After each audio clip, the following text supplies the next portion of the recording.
No. Where is my presentation? We are on collect requirements. So we left off with plan scope. Okay.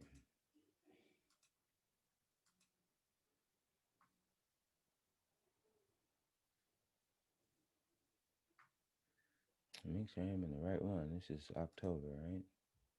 Yes.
Let's see.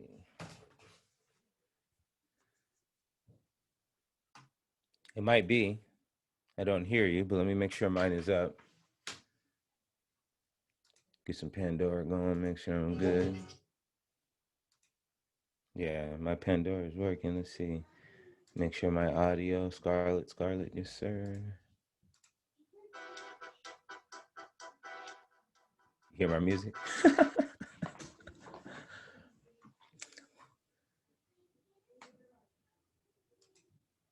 Oh. Thank you for telling me allow to talk. How do I remember to just go? Yeah. Oh, yeah. It's the webinar thing. Right. Hi. Good morning. How are you today? Morning. Does it say Aluna on my name? It's me, Karen. No, it says Oh, Karen. And I've okay. been calling you Karen. So I'm going to say Karen from now on. Why didn't you correct me? I said it at first, but then I'm like so used to it by now that it just is my name now. But I'd rather be a Karen than a Karen. Hey, heard that.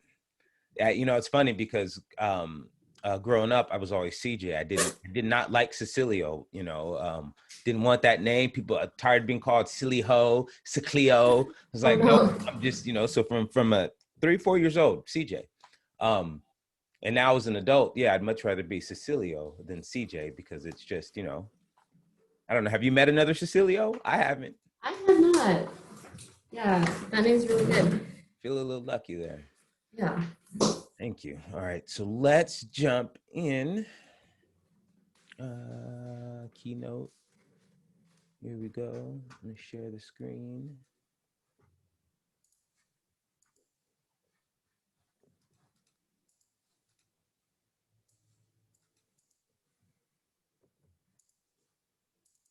We want to share the keynote is what we want to share.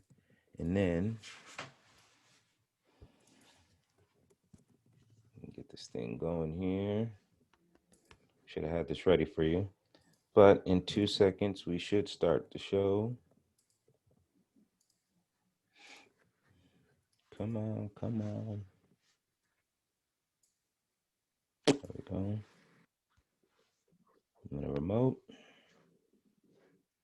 There we go. Which I one do think you see? I see the double slide Double view. slide. Yeah. All right.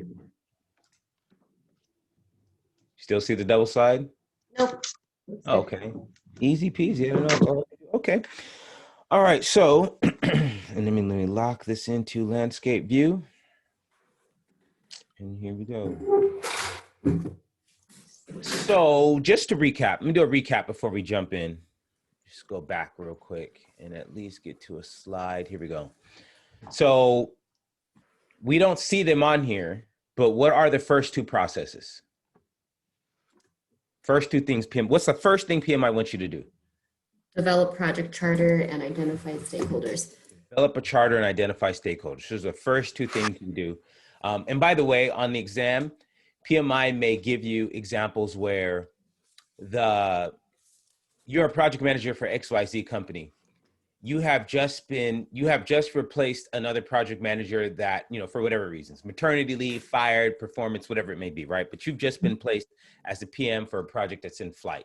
And this project is historically underperforming with regards to cost and time, right? They're overrunning the budget. They're not completing their deliverables as scheduled. And it'll say, what should the PM do next? And it'll say, A, work with the team to identify all activities and produce a schedule. It'll say B, find out where the bottlenecks in the process are and make adjustments so that the workflow can match the need. C will say, go meet with some financial people and figure out how to get your budget back. And D will say, review a charter for your level of authority. I don't know. What would you pick? A. Okay. And you're always going to need to pick D. You're always going to need to review a charter. So in PMI's world, if you're a project manager and you've just been assigned, then you need to go review a charter. And if one doesn't exist, then you need to go create one. And the reason why they say this is because the charter outlines your authority level as a project manager. So the charter gives us four things, and maybe I didn't go that deep into it. It gives us our authority. It gives us authorization to start the project once it's signed. It gives us the high-level scope, schedule, budget, and risk. And it gives us the success criteria or the definition of done. So those are the four things that you get, right? Our level of authority, meaning what changes can the PM make on their own? What can't they? Who do they need to go to? And then, okay, great. As a sponsor, I'll sign it. Now you're authorized to use company resources to achieve this objective. And this objective is going to have high level scope, schedule, budget, and risk. We don't know exactly how much it's going to cost, but we know we don't want to spend more than X amount. We don't want to take longer than Y, days, weeks, months, whatever the periods are, right? And D is the scope that we want to complete, including here's some high level risk. And then here's the definition of done. Here's how we know you'll be successful. Here's the acceptance criteria, any term like that, right? So those are the four things the charter gives us. So be careful for questions like that because they'll bait you. They'll say, oh, you've just been placed, projects in flight. And you would be thinking, okay, well, I don't need a charter. We're already in execution. But if you've just been placed as a PM, the first thing PMI wants you to do is review a charter. And if one doesn't exist, create one.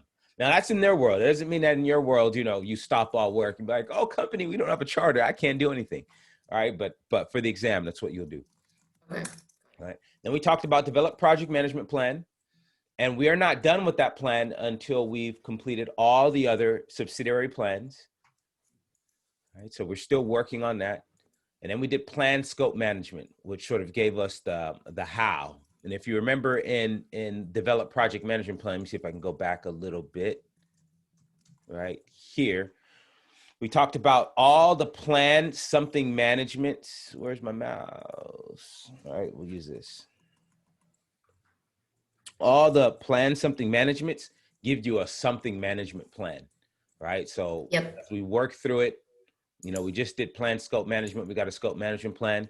And then your project management plan will be comprised of all of these subsidiary plans. And we'll eventually create the three baselines. We're going to create the first scope baseline today. We'll see that in today's session. We'll probably likely get to the schedule, maybe even the cost baseline today. All right, so we'll see these three, and these are the whats of your project management plan, at least. Okay, so now let's jump back to, so we did plan scope. All right, and we got a scope and requirements management plan. Don't forget, you get 2. Now we're into collect requirements. All right, so here's where we'll start today and collect requirements. And the slide's telling you it's the first step process in transforming high-level requirements into a clear, objective scope to measure project success. Well, while that's sort of the PMI term, and while that's true, this is the first step into transforming high-level requirements. We're not really transforming anything at the moment. We're not transforming scope. We're really just trying to collect requirements from people. This is information extraction. This is getting stuff out of people's head and getting it down on paper. That's what we're doing here. All right, so it focuses heavily on the involvement of stakeholders, right? And using their judgment to tell you what the requirement must be, right? And note at the bottom, PMI may ask you this, right? This is sort of just a definition question, but a requirement is a condition or capability that must, right? Not can or shall or, you know, if possible, but it must be present in the finished product to satisfy business need. Right? Mm-hmm. And just to tie this in with quality, when we get to quality, high quality means that a product will meet its requirements with consistency. High quality doesn't mean it's shiny and, you know, you can get this nice shiny iPhone, but if it's buggy, then that's low quality. All right, so here's our ITTOs. We are trying to get requirements documentation and a traceability matrix. These are the outputs that we want to get, right? We want to capture everybody's requirements, put them in a list. PMI calls it documentation. And then we want to figure out which requirement traces back to which source or which business case or which acceptance criteria, right? That's what we want to do now. So that's what we're doing there. We'll use these tools and techniques on the inputs that we see there. So let's take a look. All right, so the requirements documentation defines and documents those requirements in the unambiguous terms, meaning it's not, depending on what's behind the door. It's like, no, we are going to dismantle the door, go behind this closet and rip the wall out, right? There isn't any sort of in case or what's this and what's that. Requirements need to be very, very specific. So there's 6 types of requirements, right? There's business requirements. I'll use Salesforce as an example. Since, you know, you're from the Bay or you're working in the Bay at the very least. Are you from the Bay, Karen? Mm-hmm. Born and raised. Yeah. Okay. All right. So business requirements.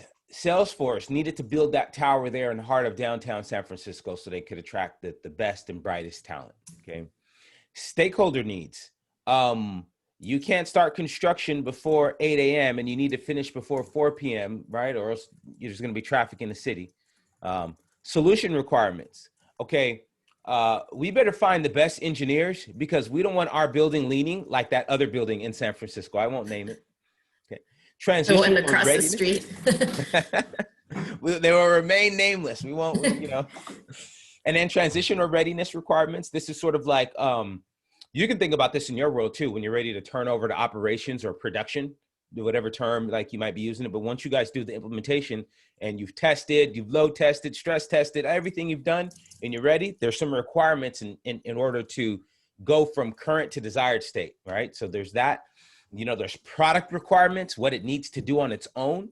And then there's quality requirements, you know, what's the level of uptime that we need to achieve for this. So there's many different types of requirements. The good thing from PMI is you don't have to memorize these 6 types. They're not going to ask you about the difference between business and solution requirements, but they will just describe, you know, conditions necessary that a deliverable needs to meet its requirements with consistency. And they'll say, you know, well, they won't say with requirements because they won't use that word. They'll do their best job to not use the word, you know, but they'll say something along the lines of, let's say stakeholder needs, right? They'll say something along the lines of, your sponsor requires that, oh no, they won't say require. You see how hard this is? When they write these questions, your sponsor deems it important that this particular document be sent to them on this date and at this time. This is an example of, and it'll say A, a stakeholder need, B, communication need, C, requirement, D, management plan, something like that. And you have to know that, okay, if they need something, it's a requirement. All right, so the traceability matrix is how we then say, requirement A traces back to this group, has this business need. You may have a test case or acceptance criteria, right? This isn't an exhaustive list. This isn't an official traceability matrix because PMI doesn't have one. A traceability matrix is literally a spreadsheet that will have your requirement in column A, and then columns B, C, D, E, F, G, however many you need. Those attributes, if you will, those are all dependent upon the, the project and the business and the client themselves. But ultimately, it's just a way for you to trace back, these requirements to some. And the exam usually focuses on tracing the requirement back to a business value, tracing it back to an owner or a source, or tracing it back to some acceptance criteria. Right? They'll say, which of the following documents would you look in order to find out what the test case is for a particular requirement?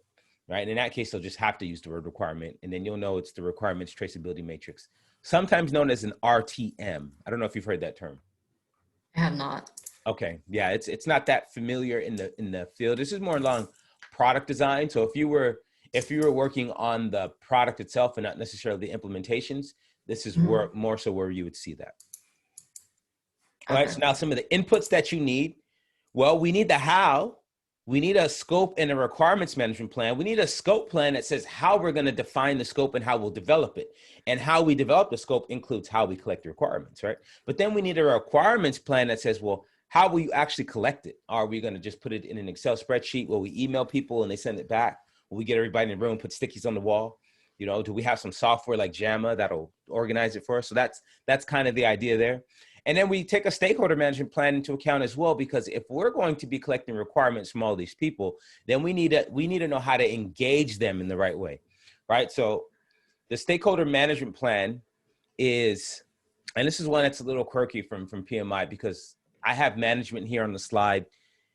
It's an engagement plan because we can't manage stakeholders. You can't manage people, right? You can manage materials and supplies, but for people, you can only manage their level of engagement, right? So that's what we see here. Defines the method to assess the proper engagement. So this sort of like, okay, for executives, I'm going to approach them in one way versus a very technical subject matter expert. I would approach them in another way.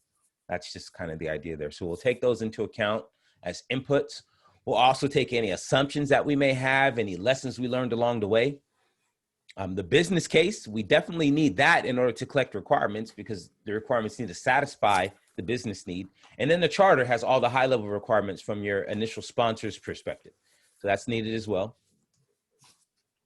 Then so taking all that information, we use the data gathering, analysis, and representation techniques, meaning we go and we gather all of this information. We take our plans, we take our documents, our business case, then we go and we analyze them, PMI's favorite word, we double check them. We look for any other hidden things that might come up. And so that's where you see unearthed requirements from reading these documents. Then we represent it. We show it. We put it up on the wall. We make a chart or a diagram, an affinity diagram. Let me explain each of these because some of these will come up on the exam. Are you familiar with an affinity diagram? No. Okay. So an affinity diagram is just a quick way to group large data sets. So it's very common for us when building software, we'll use the t-shirt size, small, medium, large, extra large. And we'll say, okay, we think this task is a small task or a medium task or a large task or extra large task. Right? That's one way. Some places use the coffee cup sizes. I don't drink coffee, so that's always hard for me because I don't know venti, light. I don't know the different sizes. So, but that's what an affinity diagram is, and it's another way that. So that's by size. We can also group requirements by need. So if I think about what you're doing, this is the idea of you're doing implementations, but still in the build of the product, there's still the need to have a super user or a super admin, an admin, a management role, the read-only roles, et cetera, et cetera. So what we do is when we create the product, we look at the requirements that's needed, and then we'll group them to say, this is everything a super user would need versus a manager would need versus a read-only versus a user. All right, so that's what we use affinity diagrams for. Mind mapping, have you done that? No, I haven't. So mind mapping is just sort of and let's draw it on the screen. The easiest way to look at it is like this. You'd say, I have some idea, all right? And that idea will spurn another one here and another one there and another one there. And then this one will come up with 3 itself. This one might come up with 2, but then this one had another 3. This one only had 1. This one ended up having 2, something like that. And then when you're done, like this is mind mapping, literally what it is, all right? Now, if we wanted to take this and create an affinity diagram, we would then go and say, oh, these requirements all match the need for a super user. And these requirements match the need for a management, role. But these are required for a read-only role, something like that. So Yes. that's the mind map in black and then affinity diagramming in colors over it. And then let's see, context diagrams. I'll actually show you a context diagram when we get to risk, when we look at a decision tree. In that sense, you'll see where we actually put information in and say, okay, it's in context of this threat or that opportunity. So that's all a context diagram is, just taking some option and putting it in context, right? Don't overthink the word. And then decision making, that's another tool in the technique as a project manager. We don't think of that. We don't think of like, oh, well, some people do. Got to drive decisions, but it's the idea that there's different ways to do that. You can vote, and I want you to make a note that in voting, PMI will often use the term, get all this away. They will use the term nominal. All right. Nominal is synonymous with voting for PMI. So they'll question 14, they'll ask you about voting, and then question 114, they'll ask you about the nominal technique. But it's the same thing for PMI. Nominal just means that we are ranking and voting or ranking and scoring, literally. All right. Autocratic is where there's one person who's going to sort of make the decision for everyone. They may listen and take other people's advice into account, but ultimately they do it themselves. Multi-criteria decision analysis, that's a fancy term. If we break it down, multiple criteria. Okay, I have more than one option. Decision, pick something, please. Analysis, double check and measure twice and make sure that the option that you picked meets all the different criteria that you set up. This is how we hire people. When are you available? How much money do you want? What's your background? What's your experience? So those are the criteria that we're looking for. When we find the right person, we'll make a decision to bring them in for an interview. After we've interviewed enough of the right people, we will choose to make a decision to find the right fit. And then we'll perform some analysis to make sure that the fit is who they say they are. We'll do a background check, maybe a drug screen. We'll interview some of their references, something like that. But that's multi-criteria decision analysis, right? And then we see the nominal piece here, but nominal and voting for PMI are, literally the same, right? Ranking and scoring, voting, those are the same thing. So they'll use those two terms synonymously. Now, a little note here that, in the PMI world, a trained facilitator is often utilized to collect requirements. But in the practical application of project management, that is typically you, the PM. Now, in some scenarios, like you have an analyst, in some scenarios, and like I mentioned, banks and healthcare systems that I work with, the term analyst is usually that person that goes and talks to the business people, finds out what their requirements are, elicits it from them in some sort of way, and then brings it back to the team, either as technical requirements or so that, we now can have a session to turn those business requirements into technical requirements. Okay. All right, so other data gathering techniques that we see here, brainstorming, pretty straightforward, interviewing, focus groups. Remember, in focus groups for PMI, 2 or more subject matter experts that have the same domain knowledge, and you have a focus group. You don't need 6 people. All right, questionnaires, pretty straightforward. And then benchmarking. Benchmarking, this is not estimating. All right, PMI will try to trick you on the exam and ask you questions and make you think, right? But here's the idea. If I'm building a car, let's say I work for Tesla and we're building the Model X, Y, Z. No, there's an X and a Y. Model Z. Is there a Model Z yet? I don't think so. Let's say we're building a Model Z. And we want our car to go from 0 to 60 in 3.4 seconds. Okay. That's a benchmark. We're not saying that it's a requirement that we do this. We're saying that here's a standard that the majority of muscle cars achieve, and we want to be able to achieve or beat that. So if we do something like that, if we place a goal, that's a benchmark. It's sort of like comparing the similar products, practices, or processes, and making a goal. Okay, so that's what benchmarking is. It is not specifically a requirement, but it's just a goal. So I want to be clear on that one, because PMI will try to trick you up on that. Okay. All right. At different types of data analysis, ways to look at information. Analysis from PMI: double check, measure twice, cut once, any other cliche. So it's the idea of going back and looking at all of these different documents and finding any other requirements that may be in there. Right? So you can't overthink this one too much. The business plans, agreements, policies, and procedures, they don't mean anything. These are just documents, right? And these are the type of documents that we would go and analyze to find other requirements. And then prototypes are pretty straightforward. That's the proof of concept. That's the sandbox sometimes that we supply folks. Maybe the free trials that we give them. But ultimately, it's just a way to get feedback from people. And you know what? Excuse me, that's not the free trial. The prototype would just be the sandbox. Right? The prototype would be something that we give the client.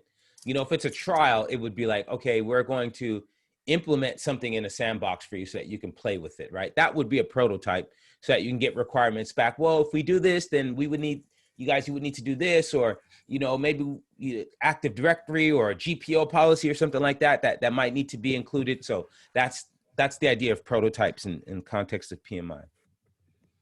And then representing data, I talked about the affinity diagram. I showed a mind map and sort of, how you can use affinity diagrams to classify ideas or requirements into groups. And then a context diagram. It's just a visual diagram that shows how things relate, right? How people and systems react. And I will show you an example of this when we get to risk. Whoops. So here's the voting. Now, if we go here and we see nominals enhanced brainstorming with the voting process, right? That's where the difference is that in the nominal, you first come up with the ideas and then you vote.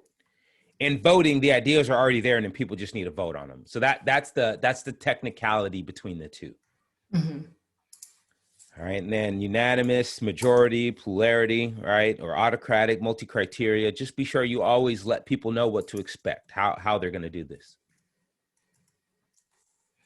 All right, so nominal technique. You're going to pose a problem to a problem to the group.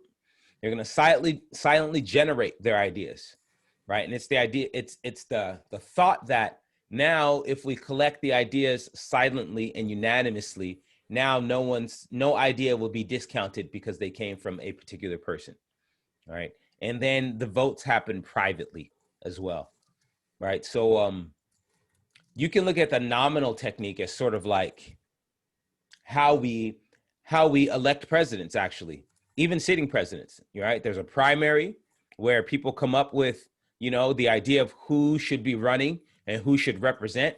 And then ultimately there's private votes on that until a candidate shows up, right? And then once the candidate shows up, now we move from the nominal technique to just simply voting, right? And in some cases, unanimity, majority, but in our case, we have an electoral college, right? And so that's how we do it. But that's a good example of how the nominal technique then, shows up in our politics.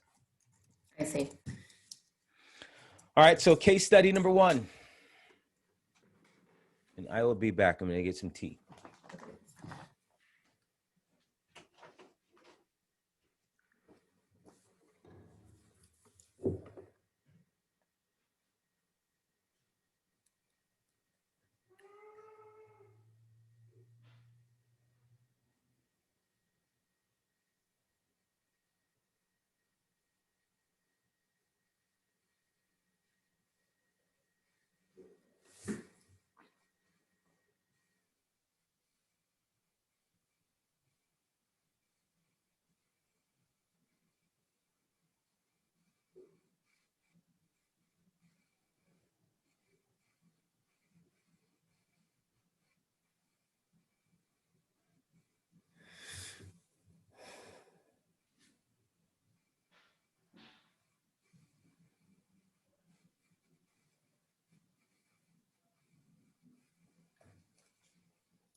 Still working or? Oh, I'm done. Okay. All right, so what do we think? What data gathering technique did the facilitator use? Brainstorming. What data representation technique was used?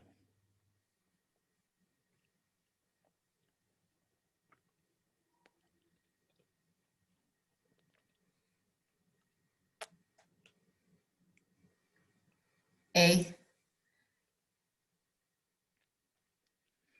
What decision-making technique was used?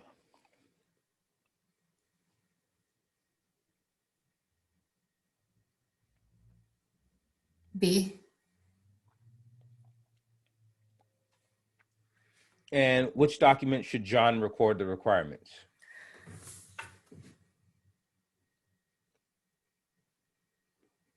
B. Let's see how we did.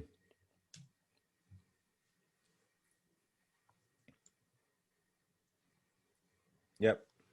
Ugh, I Now, knew it. why did you choose multi-criteria? Just because there were multiple ideas on the board and a lot of decisions to make and review. Yeah, I knew it was voting. Go with your gut. I knew it was voting. Yeah.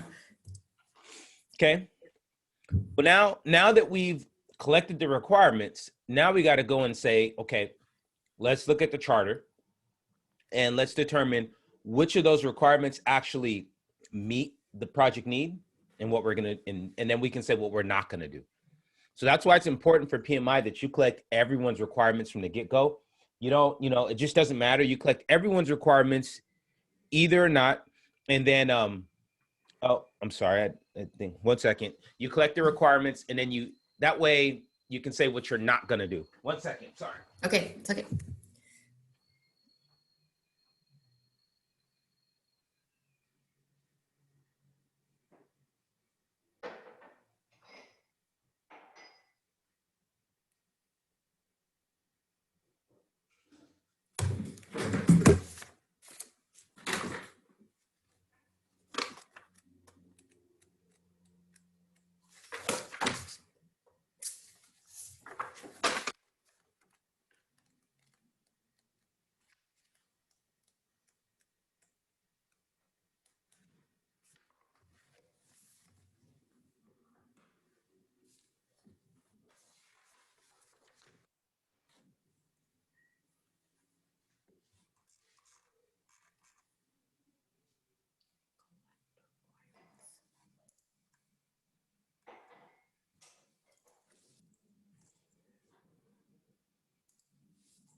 Okay. I had to get my tea.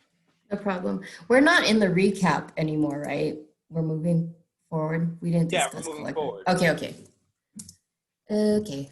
Uh-oh, I'm sorry. How did I not make you recognize that we were, I could do a better job of that. No, it's just like all blending together because I think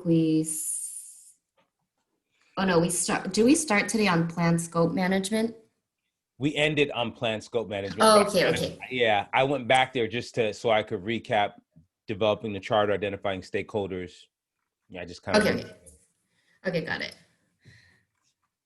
Yeah, it's interesting because, when I do these classes day by day, I get to come in on day 2, this is day 3 for us, but we're still in day 1.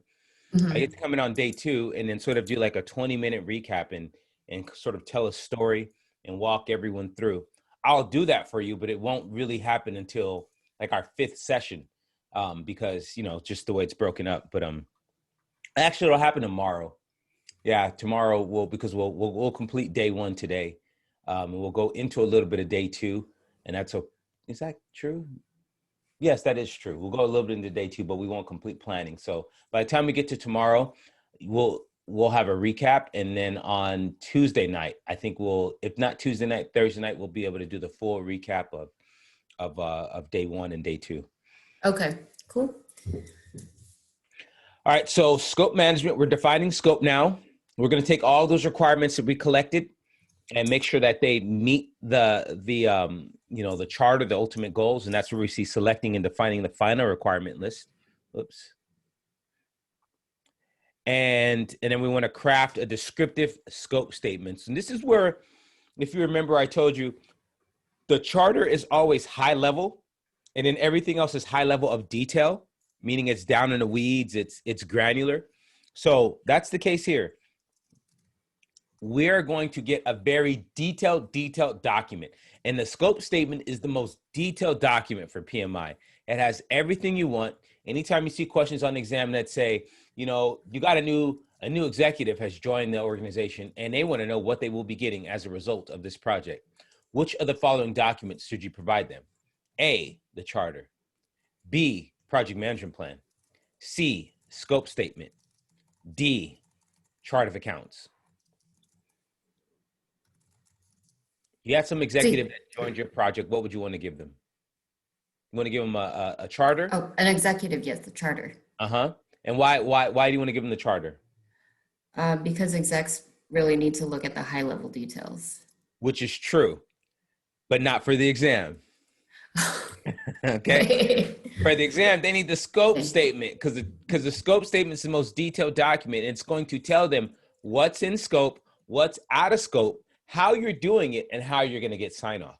The scope statement is going to tell them what they're getting. The charter is just going to say that we have a project that has a goal of X. It's going to cost Y amount and should be completed in Z amount of days. And there's 1, 2, and 3 high level risk. And the outcome should be, should match up with the organization's strategic plan in this manner. And that's all the charter is going to tell you. So yes, it is high level, but it won't tell you what you're going to get and how you're going to get it. So for the exam, detailed, you need to give the most detailed document. So that's why I always ask that question too. So just now you can sort of switch your thinking from, yes, in my company, I would want to give them high level information, but if I'm building a rocket ship, they need to see the entire scope statement. That's the idea from PMI. Okay. All right, so let's take a look. We're going to do all these things. Create a scope baseline with the scope statement. It's part of the baseline, which is composed of 3 documents. We'll see that. We'll be able to use it to develop the schedule, to develop the cost, to figure out what resources we need. Everything comes from the scope. It's one of the triple constraints. It's the top, right? You have schedule, you have cost, and then at the top you have scope, right? So scope drives cost, scope drives time. All right. So that's the idea here. We got to figure this one out first.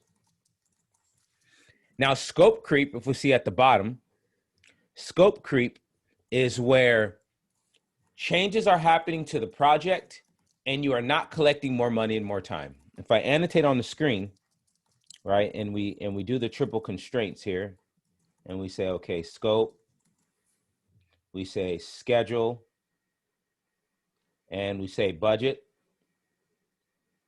Okay, then if you remember, we can't change one without changing the other. So if you increase this scope and you do not get more money or additional time, then that's scope creep. If you have a project that the client is constantly asking for more changes and they're increasing the scope, that's not scope creep. As long as they're signing change orders and you're saying, okay, it's just going to take a little bit longer, we're going to have to use X more resources. As long as they're agreeing to that, that is not scope creep. All right, so just remember that. Scope creep is when expansion of the work goes beyond the other boundaries or constraints, right? Here's our triple constraint. We are constrained by the amount of time we're given. We're constrained by the amount of money we have. We're constrained by the scope, right? And if this starts to grow and these constraints don't grow with it, then that's scope creep. Mom, I'm in a meeting right now. Sorry, CJ. No worries. It's Saturday. It's Saturday. It's just me and you. So moms are okay. You know, moms are project managers, all of them. I have both. Getting our kids up and getting ready to go to school every day is a project because we never know how it's going to go. I had to come here because my husband is like streaming on Twitch right now, and then he can't watch my daughter, so I'm here, and luckily she's close. So Oh, nice. yeah, Yep. so I'm in like a room, my own office right now. That's good But though, right? I feel very lucky, but it's just like she's such a mom still. Turning on the light for me. Hey, that's good. Yeah. You'll follow in the footsteps. Happy to hear that though. My mom happens to live close too, so it's pretty cool. And then a lady moved across the street who's a personal trainer, so I pay her to train my mom purposely so that at least 2 days a week my mom is here, and then she stops by and they're with the kids and all this stuff. So Perfect. that's cool to hear. Yeah. Okay, so define scope. So jumping back in, we want to get a scope statement, and what you're going to see moving forward in a lot of these project document updates, excuse me, these are potential. You may or may not get project document updates. You may not, but it's an output, right? Depending on what happens, we may update a document. We may update an assumption. Some of the requirements may get updated as we define the scope. We may find out that, oh crap, this person is going to be impacted, and we update the stakeholder register, right? It's potential. It just may happen. I just want you to keep that in mind.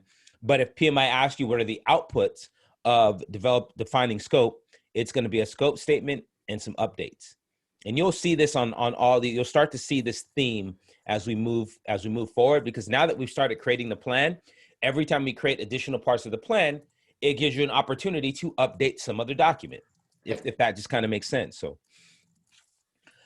okay, we'll see the tools and techniques. We've already seen all of these, so we won't deep dive into some of these techniques as we did in past slides. So keep that in mind too, is that as we show you something once, you know, let me just go back and say, like, as we were looking at data representation and voting and all that, you've seen these expansive slides on it. Yep. As we move forward, we won't see that again, right? Makes We'll sense. save those expansive slides for the new tools and techniques that you haven't seen, because there's 562. And if we did that, we'd have like probably 3,000 slides. As it is, there's almost 800. So, you know, so just keep in mind, as we show you something once, we don't show it to you again. I assume that you know it, you've seen it.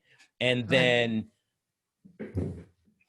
I got to remember, this is just you, because in the class I was like, you know, you need to be individually selfish. Ask your question. But seriously, be selfish. If there's something you see that you want to know, stop me anytime. That's why I turn your microphone on, so you can just, because if you put it in a chat, nobody's going to see that. And I don't know, the experience just isn't the same versus when you can just, when it's sort of live like this. So, all right. Okay. So scope statement provides a detailed, right? Remember that for the exam. Everything's high level for the charter. Moving forward, everything else will be detailed. And for the exam, the scope statement is the most detailed document. It's the idea that it's some essay that you could read. And when you read it and I close my eyes, I could see what we're doing, what we're not doing, how we'll do it, and how we'll get sign off. Right? Those are the 4 components of a scope statement. All right, so we have product scope description. If your project is to create a product, right? Because we don't always create products. Sometimes it's a service. Kind of like what your project isn't to create a product. Your projects are services, right? You're implementing software or applications into people's environments. So that's the idea. There's deliverables. They all need to be unique and verifiable. And you remember that from the definition of a project. Projects are temporary, but they're also unique. Okay, in terms of deliverables, they need to be unique and verifiable, meaning we need to be able to measure this deliverable and test it against its requirements. That's how we verify it. Okay.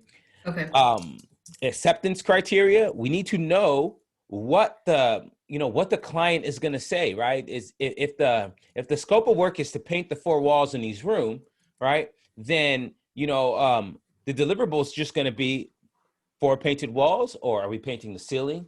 Are we doing the trim? Are we painting the molding? So we need to say what we're doing, what we're not doing, and then how will we do it? Are we going to roll it? Are we going to brush it? Are we going to spray it? All right. And then the acceptance criteria, is somebody going to come in and then rub their hands along the wall and say, oh yeah, this is glossy paint. Oh no, this is eggshell or flat or matte, right? Are they going to do that? Or can we just submit a material safety data sheet, an MSD, that shows the color number, the sheen, this is what we used, and is that fine, right? But we need to know what the acceptance criteria is. And then the project exclusions, what are we not doing? Okay, we are painting 4 walls. We are not painting the ceiling. We're not painting the trim. We're not painting any doors. We're not painting your floors, right? You need to be able to say what you're not doing as well. Mm-hmm. Right now, product scope and project scope differ in what they describe, meaning that project scope is the full work to complete the job, and product scope is just what you need to build it. Project scope will always be larger than the product itself. So if we have this product, I happen to have this little Allen wrench key here, right? If I have this product here, right, then the project is to create this, and well, let me start with the product. The product says that, okay, well, the requirements are that I need to have what looks like 8 Allen wrenches, 5 little ones on the bottom, 3 thick ones on the top. They need to be able to fold out, you know, at roughly what looks like at least 180-degree movement on each end, right? We'll have all these different requirements. It needs to have, you know, metal, blah, blah, blah. Now, the project scope will be much larger because it'll include all of that, but it'll include testing. We have to document. You may need to train some people. We got to package it and ship it and all of these things, right? So your project scope is going to describe all the work that's needed to complete the job, whereas your product scope is just going to describe the features and functions of the actual, you know, product, service, or whatever it is that you're trying to provide for people. Right. Now, I don't have this on the slide, and I should, because this is something new from PMI.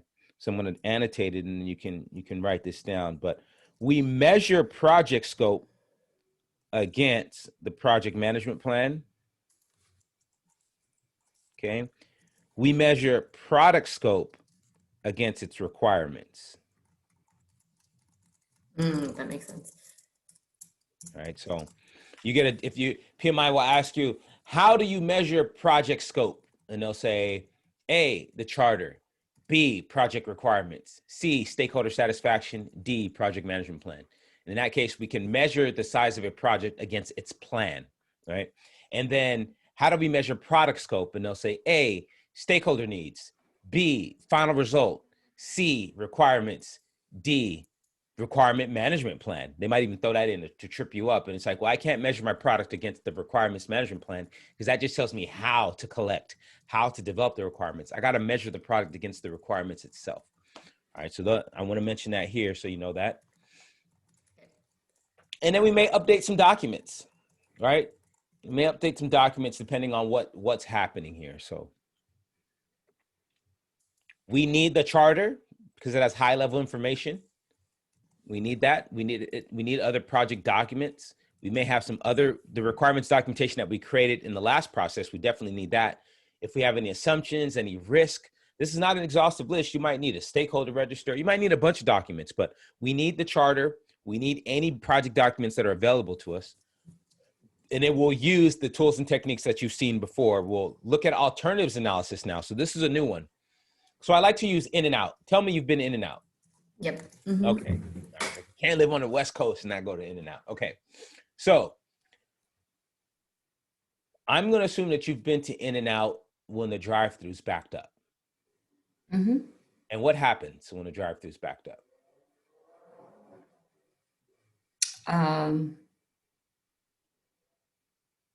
People get hangry. Yes.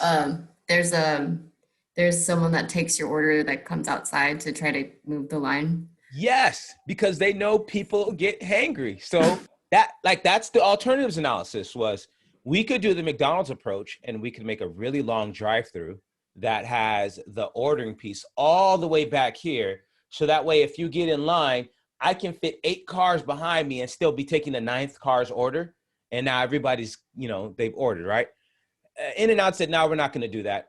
We're going to keep our drive-through short. Like you're going to keep where you order is going to be close to the window. However, We know that studies show that if you have to wait longer than 6 minutes to give your order, you're trying to back out and you're trying to go away.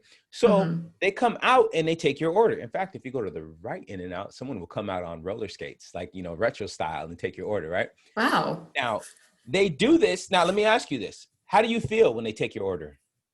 When they do that, Relieved. you feel relieved. You feel like, okay, Yeah. making my food. All right. Sorry to burst your bubble. No, they are not.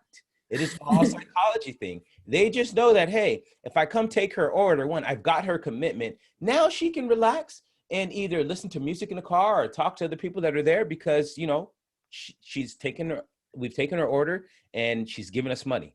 But if you'll be like, oh my gosh, I haven't ordered yet. And you're feeling like, man, what is taking so long? Well, it can take the same amount of time. Sorry to burst your bubble, but this is just an alternatives technique that we use when our project is not to create a product. See, in that sense, their project was, how do we increase customer satisfaction with long waits in the drive-through, right? So it wasn't like, oh, we're creating a milkshake or a burger. There wasn't no actual product there. So that's a long-winded version of alternatives analysis. Different ways to meet the requirements defined in the charter.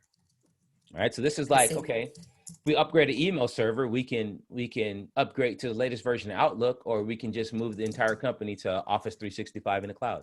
All right, so that's the alternative.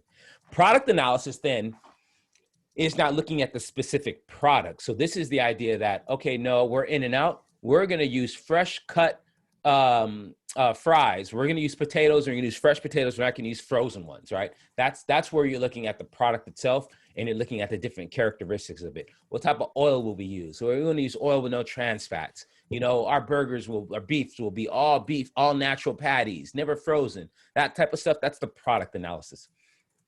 And then we've seen decision making, right? They'll just use that, you know, use different multiple criteria to determine, you know, when and how they should do this, you know. Looking at the different alternatives, should we go back and retrofit our stores, or should we just implement a new workflow where people come out and take your order? So that's kind of the idea there. All right, so that's all about collecting the requirements. Now we're going to take those requirements and we're going to turn it into scope, meaning, you know, just like the kind of controversial, but like the scope on a gun, you know, literally what you see in there is what you're aiming for. So our jobs as project managers, when we elicit requirements from people, is we get those requirements out on paper, right? And then once they're on paper, the scope is going to be like, so all the requirements are on paper, everything. Doesn't mean we're going to meet them all, but all the requirements are there. And then if you were to draw now a circle on that paper, I don't know why I'm doing this, not annotating on the screen. A sheet of paper here. It's your entire scope. Okay. Your entire scope there.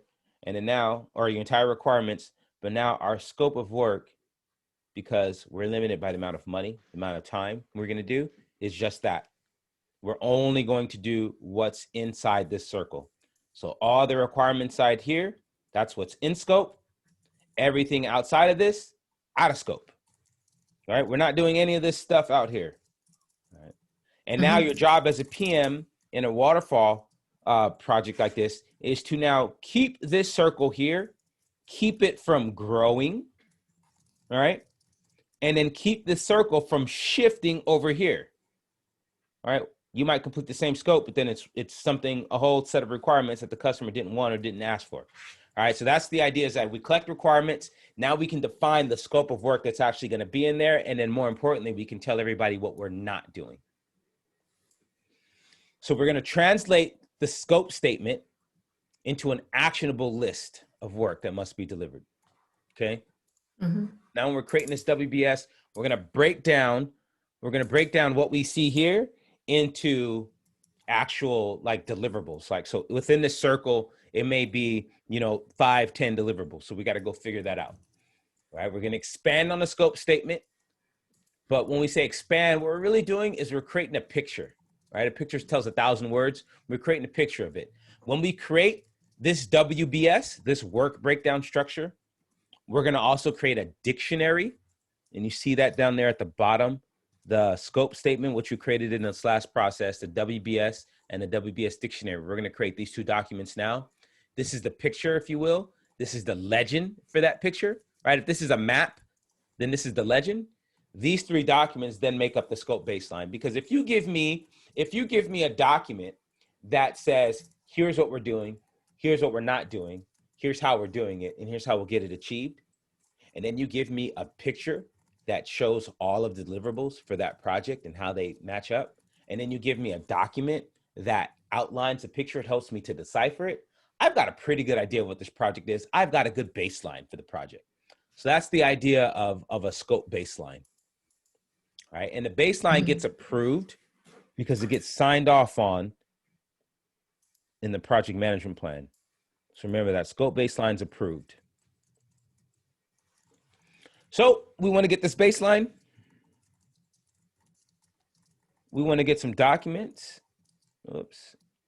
All right, we'll use expert judgment. We'll use decomposition. We're going to look at this tool and technique deeply, and we're going to use it on our scope statement, our requirements documentation, any EEFs or OPAs, right?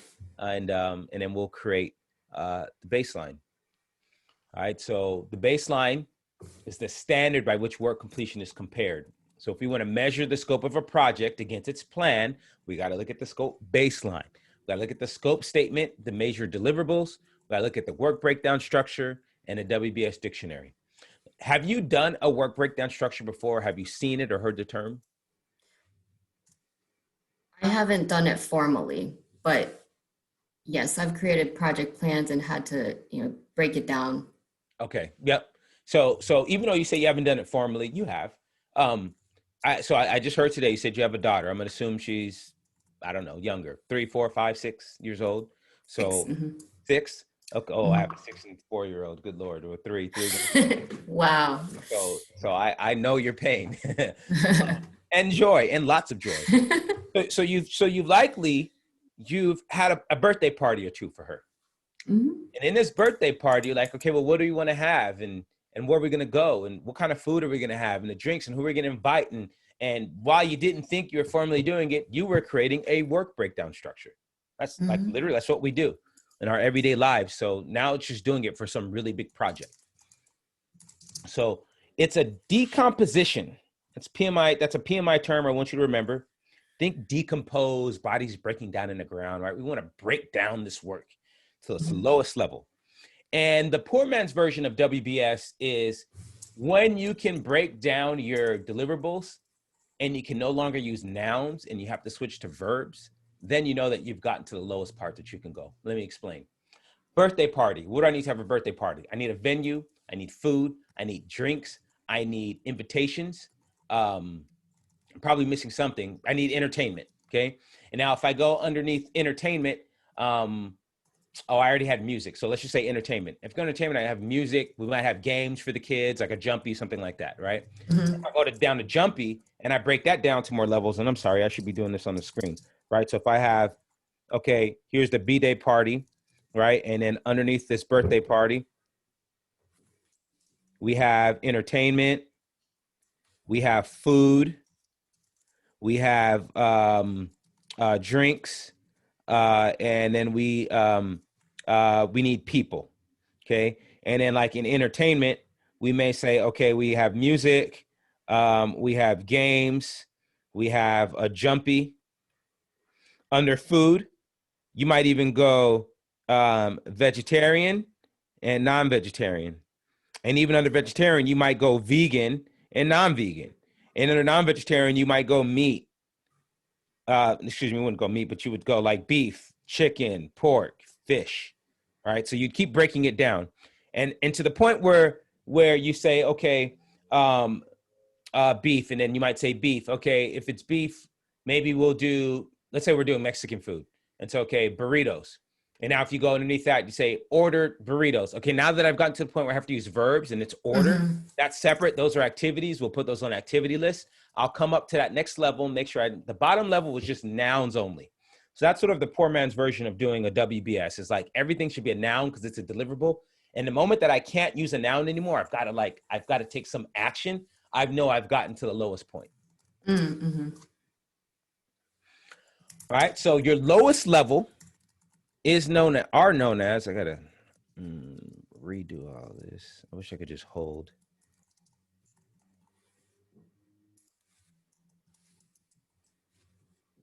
Okay. The lowest level of your WBS is known as work packages, right? And you may or may not have a control account. We'll talk about that in a second, but the lowest level will for sure be work packages. All work packages will have a code of accounts, meaning if birthday party is 1, then food, drink, entertainment, people is 1.1, 1.2, 1.3, 1.4. And under food, if I have vegan and or meat and non-meat, then that was 111 and 112. 1.1.1, 1.1.2. Does that make sense? Yep. That's your code of accounts. Okay. Code of accounts, and then we'll talk about control accounts in a second. So I'm just going to stop. I'm going to start there, right? Because there's control accounts, there's a code of accounts, there's work packages in your WBS. And by the way, even though we call them work packages, they are deliverables, not activities. They're not the things that you do to create the deliverables. They're just the deliverables themselves.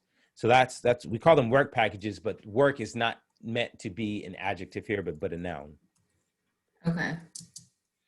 So your WBS dictionary will have your code of accounts. We see that there. It will have a description of the work, who might be doing the work, some milestones. It's really more like, an Excel spreadsheet, but more almost like a form. You may have something that looks like this, and you may have a box here, and then down here you'd have some lines like this, and then maybe you'd have full lines there. And then here you would have the name of your thing.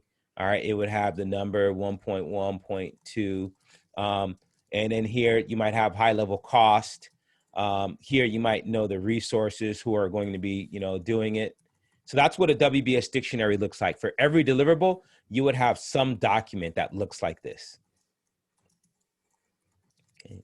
You may update some documents along the way, obviously, because we are, as we create more work, we may update our assumptions or our documents to fit. Right? We need the project management plan in order to create this WBS, right? Because we got to follow the plan that says how we were going to develop the WBS. We need the documents that we came up with, the scope statement being one of the most important pieces, because we will add this to our output in order to create a baseline. And now here's your WBS. And notice that it's missing a code of accounts. Right? There's just a 5, software release 5.0, but then technically speaking, if we stick with the 5, this should be maybe 5.1, and this should be 5.2, and this should be 5.3, so on and so forth. All right. Now the lowest levels are work packages. So it's not that this is the lowest level. Okay, that's not the case. This is the lowest level. So these are work packages, these are work packages, these are work packages, these are work packages. Okay? All of those are work packages. So lowest level. Now, if for some reason, one of my pieces here, let's say training program materials, I was able to do another piece here and then add maybe a few more. Okay. Well, then these would be my work packages. But since these are the lowest level here, these are still work packages and these are still work packages. Right? Makes sense? So just whatever your lowest level of a particular aspect, those are considered to be work packages. These work packages aren't in the verb form, like they're not in an action, right? But is that in a noun form? They're in a noun. Okay. I see what you're saying, because planning. Well, yeah, because these are still technically in noun form, even though like meetings, like I'm meeting with you or I'm attending a meeting. So just meetings in general, that's a noun, right? Training program materials, that's a noun. But if I go ahead. Sorry. So these haven't been broken down yet. So they're not like the activities. These are just the deliverables. Yes. Still. Okay. Yes. And PMI, that's very important that we do not mix deliverables with activities. Actually, I'm going to go back to my last example of painting the room. All right.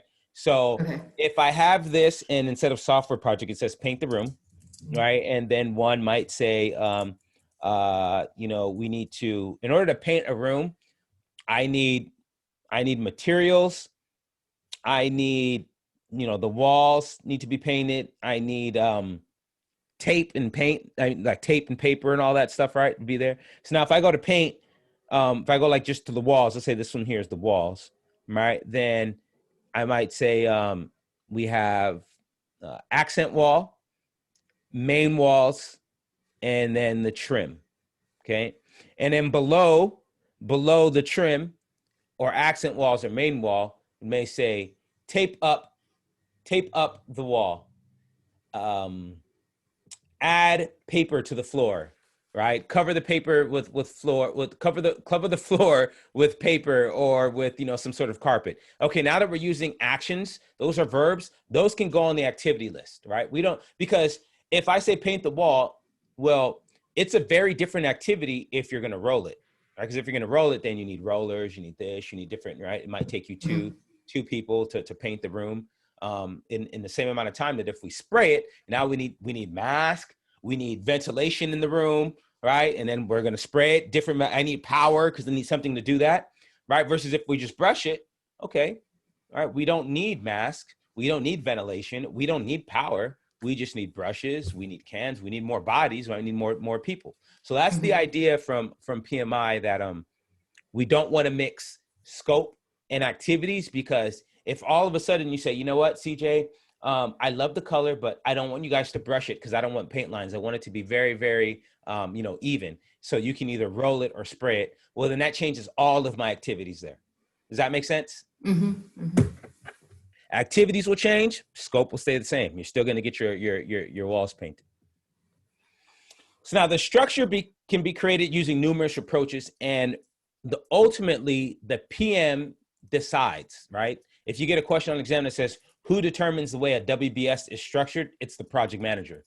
In fact, when you see any question on exam that asks you who is responsible, it's always the project manager, except for 3 occasions, and we'll get to them. I'll mention them now, but in each process, we'll actually talk about them.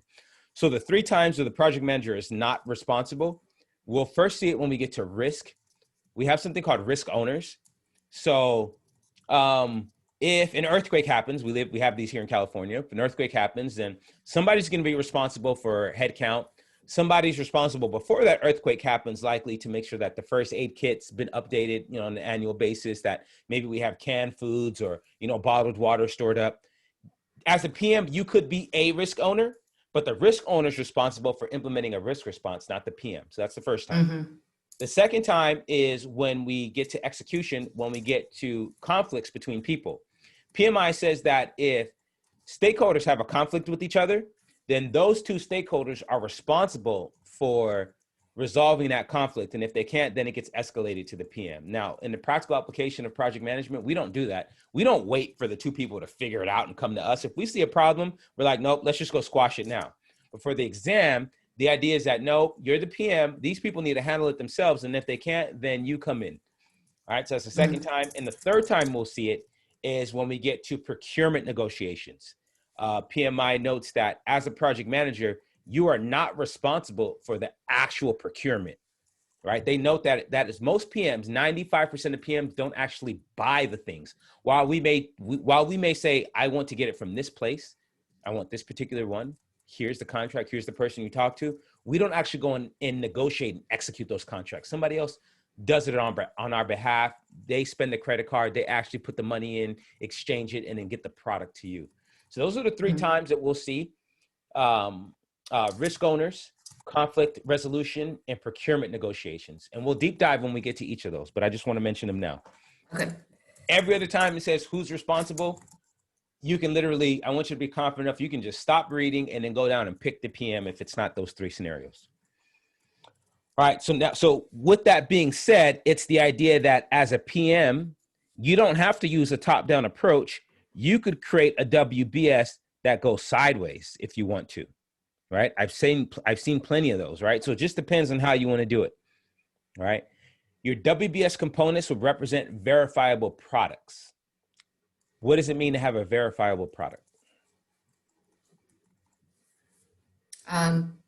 Something that has been tested against and meets quality. Perfect. Something that can be tested and that meets its requirements with consistency, which is quality. That happens in QC for us, by the way. So we produce deliverables, then we verify them via quality control. Then the sponsor or the customer will accept that deliverable, and it becomes a validated deliverable, right? So deliverables become verified and then get validated. And we'll see that flow in the next couple of sessions. I'll show you a slide that shows you the flow of deliverables throughout the project.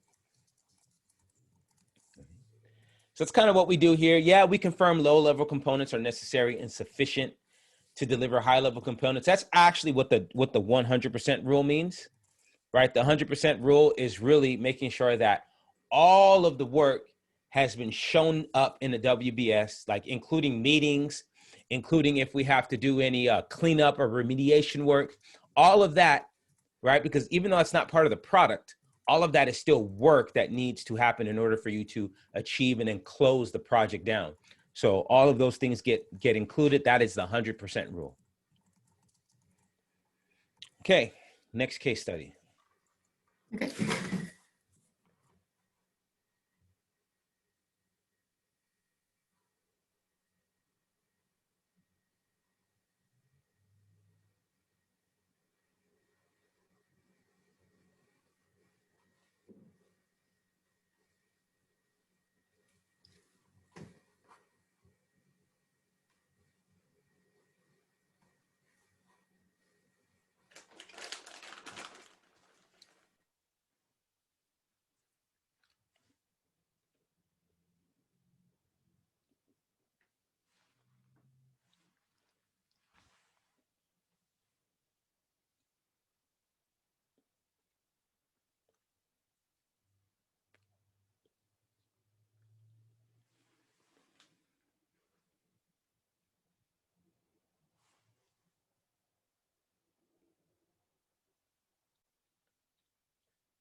Okay. What's happening? There we go. So the facility engineering manager's attitude towards the project changed. Which document should John update to reflect this change?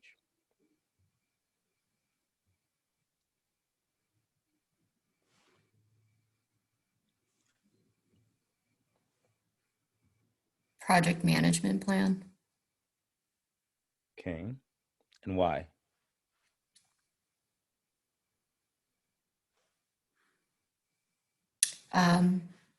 Just because I know that the project charter isn't like actively updated throughout the process Okay, of the good. project. So we know it's not the charter. Okay, at least with A, B, and C. Why is it not A? I don't think we touched on that yet. Assumptions log. We did. Or did we? It was in the very beginning. But just think about this. If my attitude, if I'm telling you this is going to cause me more work, I'm not with this. You guys are going to cause me and my team more work. I'm not with this. There's no assumptions, right? That just is what it is. Like, I've told you my feelings, so you know my disposition is already negative. So that's the idea. There's no assumptions in what you read. Everything was straight up. We weren't assuming, you know, it didn't say that the engineering manager was quiet or, you know, became disengaged or no longer participated or stopped showing up. It just said that, hey, they felt that, you know, they were against it and it was going to cause them more work. There's no assumption there. So now we can throw out A and D, and it's between B and C. All right, now I will tell you this. I will tell you that when in doubt, right, I'm not saying C is the wrong answer, but I'm telling you this just for multiple choice techniques. This one is specific to the PMI's exams. When you narrow it down to a 50-50 and you are unsure, pick the longest answer. It'll be right about 70% of the time. Okay. The longest answer or the most thorough answer or the most PMI, defined answer, and that will usually be right 70% of the time. It will be wrong 30% of the time, but those are good odds, right? So if you can at least narrow it down to a 50-50 and you're not sure and you mark it for review and you come back and then you don't have much time to really go through it in detail, just pick the longest answer. It'll likely be right. Okay, good one. All right, what documents make up the scope baseline? What are the 3 documents?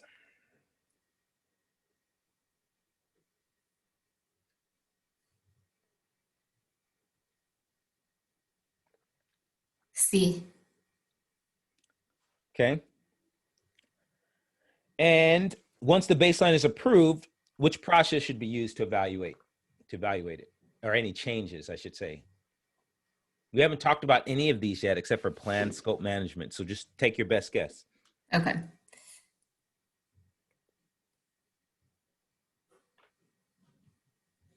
B. Okay. Okay, so good, except for the second question. So, excuse me, the first one. You got 2 and 3 right. So the stakeholder assessment matrix is what we would update here. So remember project document updates? The stakeholder assessment matrix is a document. So this would be where you had the power over interest, the power grid, power over interest, power over influence, power over, what was the third one? But either way, it's always power over one of those. And then if now you have one person and you know what? Here's what this comes to. Either way, it's still the stakeholder engagement assessment matrix. But I showed you the grid because I did not show you the cube, because the cube then takes this grid that we worked on and then just adds. All right, let's see if I do this right. So here's our positive and negative. Now, if we were to make it into a cube, let's see if my drawing, what are my drawing skills here? Come back here, and make that. Come back here, make that. Come back here. Nope, this is not looking good. But I think what I'm trying to do. Yeah. Okay, and then if I were to draw a piece in the middle there to the bottom part of the cube, and then the top part of the cube. Now that's ugly. But anyways, the point is that now you have for or against, but the strategies are the same. But the difference is that now you would just update that stakeholder. Like if it's on your board somewhere, you would now put them into the positive side and not the negative side. That's just the idea here. The plan wouldn't necessarily need to be updated because it didn't sound like you need to change your approach to engaging the stakeholders. You didn't need to change your approach to developing scope or getting it signed off on, right? So remember, the plan is the hows. It has the 3 what's, the baseline. So if the question's not asking us about changing scope, schedule, or budget for the project, and it's not asking us about changing our approach, our guide, how we're going to proceed, then it's just going to be a project document that we're updating, right? So in this case, it would be the assessment. And then if you're taking an exam, so just knowing that, like if you remember that, all right, plans are always housed except for the 3 baselines. And if they don't talk about that, everything else is a document. And then you get to this question and you didn't know the answer, you could say, well, I know it's not the charter because that's high level and that has nothing to do with the engineering manager's attitude. And his attitude's not an assumption. Then it's between B and C. And I'm not updating my assumption. So it must be the stakeholder assessment matrix because it can't be A, it can't be C, it can't be D. It must be B, right? There will be about 40 times on this exam that you will answer questions correctly in that manner. You won't know that the answer is right for sure. All right, let me say the answer. You won't know that the A, B, C, or D, that one is specifically the right one, but you'll know that the other ones aren't. And so then that's enough. That's enough to answer the question. So that's why I tell you, the people who take the exam and then they just read the question, pick a choice, they fail because you must eliminate the wrong choices first. And a lot of times it's how you backdoor your way into the answer anyways. Just eliminate the ones that can't be. And you're like, well, it must be this one. And then you move on. Does that make sense? Yep. Okay. All right. let's now create the schedule. We first got to come up with the how. That's what we see here. Okay. Then we'll define, which is where we're going to break the WBS down into activities. We'll then put them in order. We'll then estimate how long it's going to take. We'll do a forward and backwards pass and figure out critical path and develop the schedule. So that's what we're going to do now. And you see the objectives is we want to define the policies, procedures, and documentation for planning, developing, and managing, executing, and controlling the schedule. That's the plan. That's the plan schedule management. That's what we do there. So that's the key output is the schedule management plan. And then once we have that plan, once we know the policies and procedures for how we're going to document, develop, manage, execute, and control the schedule, then we can go and break down the deliverables into specific actions, take those actions, put them in order, AKA sequence, right? And then estimate their durations and develop a schedule. So that's sort of the process from PMI. Okay. So driven by the scope established, scheduling defines how and when the project team will deliver the products, services, or results demanded, which is true. So we want to come up with our how, and we see that again here, you know, our how. How will we develop the schedule? And so we think about the nature of the project, predictive projects, waterfall projects, right, versus adaptive or agile projects. So we got to think about that. All right, so we see that we want to get a schedule management plan. We use our expert judgment and our inputs. And I'm sorry, I'm using Keynote on a Microsoft PowerPoint document. And that's why we get a little bit of this, I don't know if you've noticed that or not, but it's bugging me. But, you know, Microsoft and Apple don't play well in the sandbox. So the fonts and everything are slightly off because I'm using Keynote with the PowerPoint. I see what you mean. Yeah, but it's not a problem. Okay. Okay, good. Because without it, I see the beautiful thing about Apple is I get to do all this on my iPad. And if I lost my iPad, I can use my iPhone and do it. Microsoft just doesn't have that yet. They don't have like the capability to have other devices, you know, annotate on the screen and do these types of things. So Yeah, I found that true with like Excel too. yeah, it's just kind of clunky. I think they're going to figure it out soon enough though. The new CEO there, he's sharp in the stuff he's doing. You know, they're coming for everybody. Teams, they're coming to take everybody down. They're trying to take Zoom down, trying to take Jira down, the Atlassian suite. They're coming for everyone. Good luck. I know.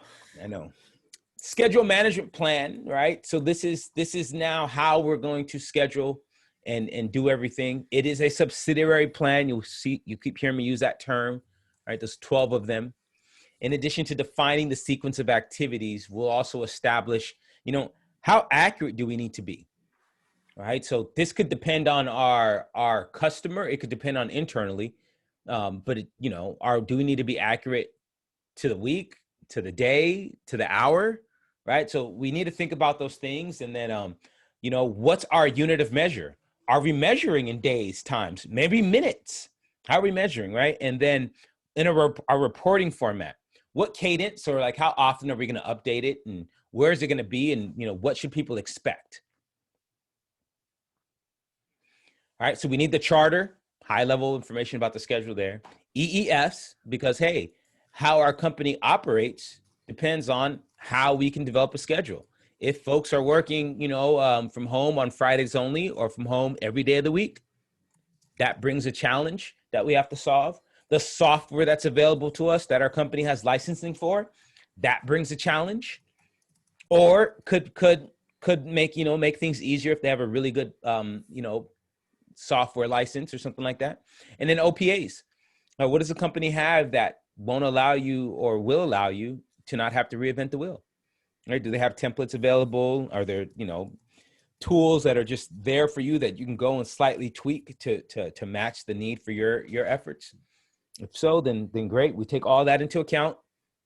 We use expert judgment, meaning we'll speak with the people who actually do the work to figure out what is the best way and what's the best course of action, right? We're not estimating anything right now. We're not looking at anything specific to the project. Nothing specific to the project will ever be in a management plan. At this moment, we're just actually looking at how we're going to do this and what's the best way. So we'll analyze the information that we found. We'll come up with alternatives methods. That's the idea of, should we do critical path? Should we do Agile? Should we use a Kanban board? Should we just use an Excel spreadsheet and keep a running list? How should we do this? All right, so that's all about the plan. Any questions? Not yet. Okay, just planning. Nothing, don't overthink that one. Okay.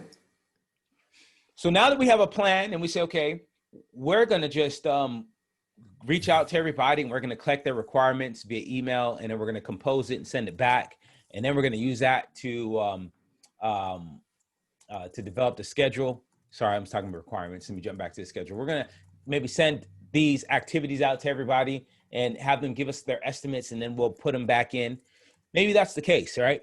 But now that we have that plan that says how we're going to do it, now we're going to come in and we're going to break down those deliverables into actual activities.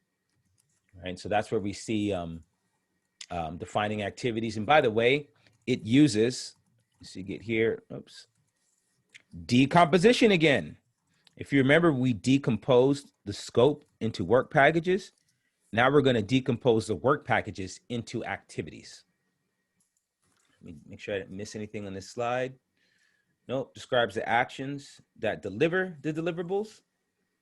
And so now we're going to decompose those deliverables into those actions. And we're going to have a list of activities, their attributes, and a milestone list. We may get requests for change. We may get updates to our plan. Okay. So the activity list, again, just here's all your activities. You may or may not have the IDs yet, but you list out all your activities, describe them, and then this will continue to grow. These activities will grow, who's doing the work, how long it's going to be. You'll add columns for whatever's appropriate, but this is your first activity list. Needs to be in enough detail that team members understand the work. So I can't say, come paint this room. I got to tell them, come paint this room, and there's a drop ceiling, and we don't know what's in there. And by the way, you need union labor to work in this building, right? Maybe something like that. So that's the idea of the activity list. They have to be in enough detail. Now, the attributes tell you what this activity is about, meaning what's the ID? What's the predecessor and successor? What came before it? What comes after it? Leads and lags. Which activities can I start sooner? Which activities do I got to leave for behind? Whose resources are required? So these are the attributes, right? This is not an official document. None of the documents you see are official PMI documents, because PMI says tailor your project. So if your attributes are best kept in just a spreadsheet or maybe a list, you know, sticky notes on your desktop, that's fine too. Mm-hmm. Now the milestone list frames the schedule constraints impacting the project, meaning it says, okay, at this point, you should have this done. And if not, you can't move forward. Or if not, you're definitely behind. All right. It's these significant points in times that let you know that, you know, either a deliverable has been created or implemented or completed, and we're ready for the next step. I'm sure you understand milestones. Now, they have 0 duration, but I do want to amend that statement because while they define a point in time and not an activity, there are definitely milestone activities. And I mean, even Microsoft Project has updated their software. So, you know, I just want to mention that for the practical application of project management. For the exam, yeah, milestones are 0 duration. But for the exam, if a milestone is, let's say, getting a permit signed, you know, so that we can open the building, that is an activity. And, you know, it has, you know, work, and you have to plan it and stuff like that. So I just want you to know in the practical application, milestones can have durations. They can be activities. Got it. All right. You may get change request. All right. Pretty straightforward. I don't want you to roll this room anymore. I want you to spray it. Any change request needs to be approved if the baseline has already been signed off on. Now, at the point where we're at in our journey so far, we have not completed the project management plan. So we could just go make a change if we wanted to, right? But the second that we sign it, stakeholder sign it, team member sign it, sponsor signs it, because those are the 4 entities that's required. At that point, you need a change request to complete any changes to it. I see. So we'll take the plan Schedule management plan gives us our methodology. We'll take the scope baseline. We definitely need that. We need that WBS so that we can break it down. We need any constraints and assumptions.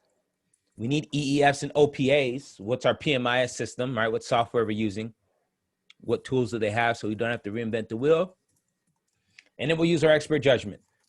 We'll decompose those work packages down into activities, right? So we're subdividing scope into deliverables, small manageable activities that the team members can do.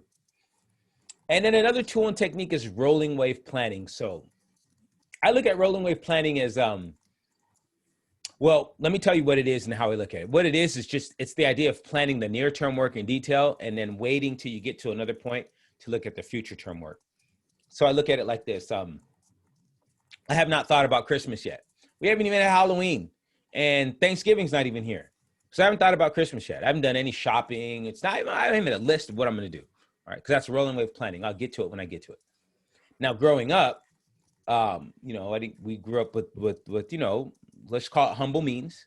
So my parents would always buy our Christmas presents in January when all the sales, like right after Christmas and everything's there. That's when they would buy our Christmas presents for the next year. Right? And they would hide them. My mom and my aunt would hide them, you know, throughout places. So as kids, it was our life's mission to like go hunt these things down.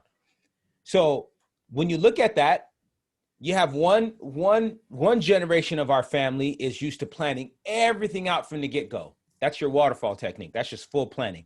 Mm-hmm. And then now the next generation, me, my brothers, my sisters, my cousins, we are like, no, the second Thanksgiving hits and Black Friday comes, then we will buy all of our Christmas presents on our phone on Amazon, right? Something like that, right? So that's rolling wave planning. That's the idea. PMI will give you examples like that, where one person does something, they plan it out all the way, and they put it away, and another person is waiting, and you know, until they get to that point to get to the detailed planning, and that's rolling wave planning. Any questions on define activities? No. Okay. Oh, yeah. Would you say that rolling wave planning is more agile than waterfall, or does there no correlation? Absolutely. Well, there's no correlation in saying more or less. You can really just say that Agile, specifically the Scrum methodology, is rolling wave planning, or I should say Scrum methodology is a form of rolling wave planning. Okay. So we can say that. We can say in waterfall that rolling wave planning is a technique that can be used. So that's, you know, that's the real way you can say that. I see. I just wanted to see the relation. You can definitely have an implementation project that you are going to install, you know, inside the customer's data center, and you're going to go into their main data center, and then you'll go into their failover, their second one afterwards, right? I'm just making this up. And you may plan to do all of the upfront work now, and then as you're completing getting the main system, you know, set up and implemented, then you start planning on how we're going to do the backup, right? That's rolling wave planning. You can have, even in construction, you know, while we will plan out and we'll have requirements for everything, we still got to pour the foundation. Then we come back and say, okay, now the foundation's poured. All right, how are we going to do the framing? Did everything work out? And then we frame it up, because the as-built world is very rarely exactly the same as the documented world. So it is the idea that, well, I'm not going to hire any plumbers right now until we've poured the foundation, we've got the core and shell, and now we're doing finished work. Yeah, now I can get the plumbers in. Now I can start to plan out how we're going to do that piece. So you can do rolling wave planning so that's a long-winded version to say rolling wave planning is a technique for waterfall. Scrum methodology, which is one of the Agile techniques, is a form of rolling wave planning. It just is. Okay, now I see the relation. All right, let's put these puppies in order. Let's sequence the activities. Let's organize these activities into a network diagram that graphically shows the order, right? A schedule network diagram. Fancy term from PMI, but that's the name of it, and you need to remember, schedule network diagram, right? And it's created. We're going to use it later in the schedule to estimate the durations, and then to develop the actual schedule. So, or I should say do critical path. So what happens is we're really just going to say activity A comes before activity B, B becomes before C. That's all we're doing right now. We're not putting any estimates to it. We're not putting any people to it or anything like that. We're just trying to see, you know, the order of events. That's all we're doing in sequence activities. So if you see the outputs, we're trying to get a schedule network diagram. I need to take that off and use this. Trying to get this here. Then we will use these tools and techniques on these inputs in order to get the schedule network diagram. So let's take a look at precedence diagramming, dependencies, leads and lags. We haven't seen any of that. So here's the sample schedule network diagram. Notice there's no times. We just show the activities, and it's pretty accurate because you can see how you would think of this activity, then this activity, and this one, and this one, and this one. You're like, oh, wait, but what about this and this? Oh, but this comes before that. And so as you're, just because you think of things in an order doesn't mean that when you put them in order, that's how it's going to be. So this is a good one here. It shows you. And then it just shows you like the intricacies and how, you know, you need to complete these last 3 items in order to finish the job. All right, so you can do this manually. You can use software. Now you need the activity list. You need the attributes of those activities. You know, what comes first? What's the lead? What's the lag? What, what's the predecessor? What's the successor? All right, you need that information. You need any assumptions and any milestones. You need that information to put them in order. You take the plan because that's going to tell you how you're going to develop the plan, and along with the scope management plan because it should match your how you said you will develop this scope. Meaning, if you said you were going to brush it or roll it or paint it, those 3 things will have 3 types of schedules. So we'll take the development plan, we'll take the scope baseline as well, because however we said we were going to do the work, now we need to have a schedule that matches with activities that match up to that. So that's what we do there. And then we think about EEFs and OPAs, right? We think about what's the software we have, that's available. And if not, we do it by hand. We think about what have people in the project learned from this process in the past? And is there a better way to do this? All right, so again, software is an EEF. All right, whatever software your company is using is an EEF, and then any processes or policies or documents that are owned by the company is an OPA. Tools and techniques, precedence diagramming method. This is what this is what PMI says that we use to create schedules, precedence diagramming method, right? And the one that we will learn in precedence diagramming method, we will learn critical path. That's what we're going to learn here. Critical path is a type of precedence diagramming method. And we're also going to do something called activity on node, AON. All right. So we will not do activity on arrow, AOA. We will not do, and I'm going to show you what that looks like now, because PMI likes to ask you guys these questions on exam to make sure that you know we don't do this anymore. So this is a diagramming method. All right, here it goes. Here's activity on node, where you see the boxes are the nodes. Activity on arrow looks something like this. Activity 1, activity 2, activity 3.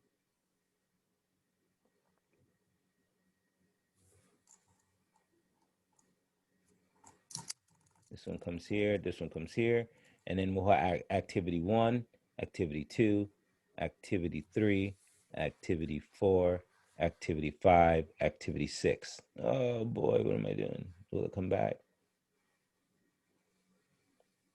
No, let's do it one more time.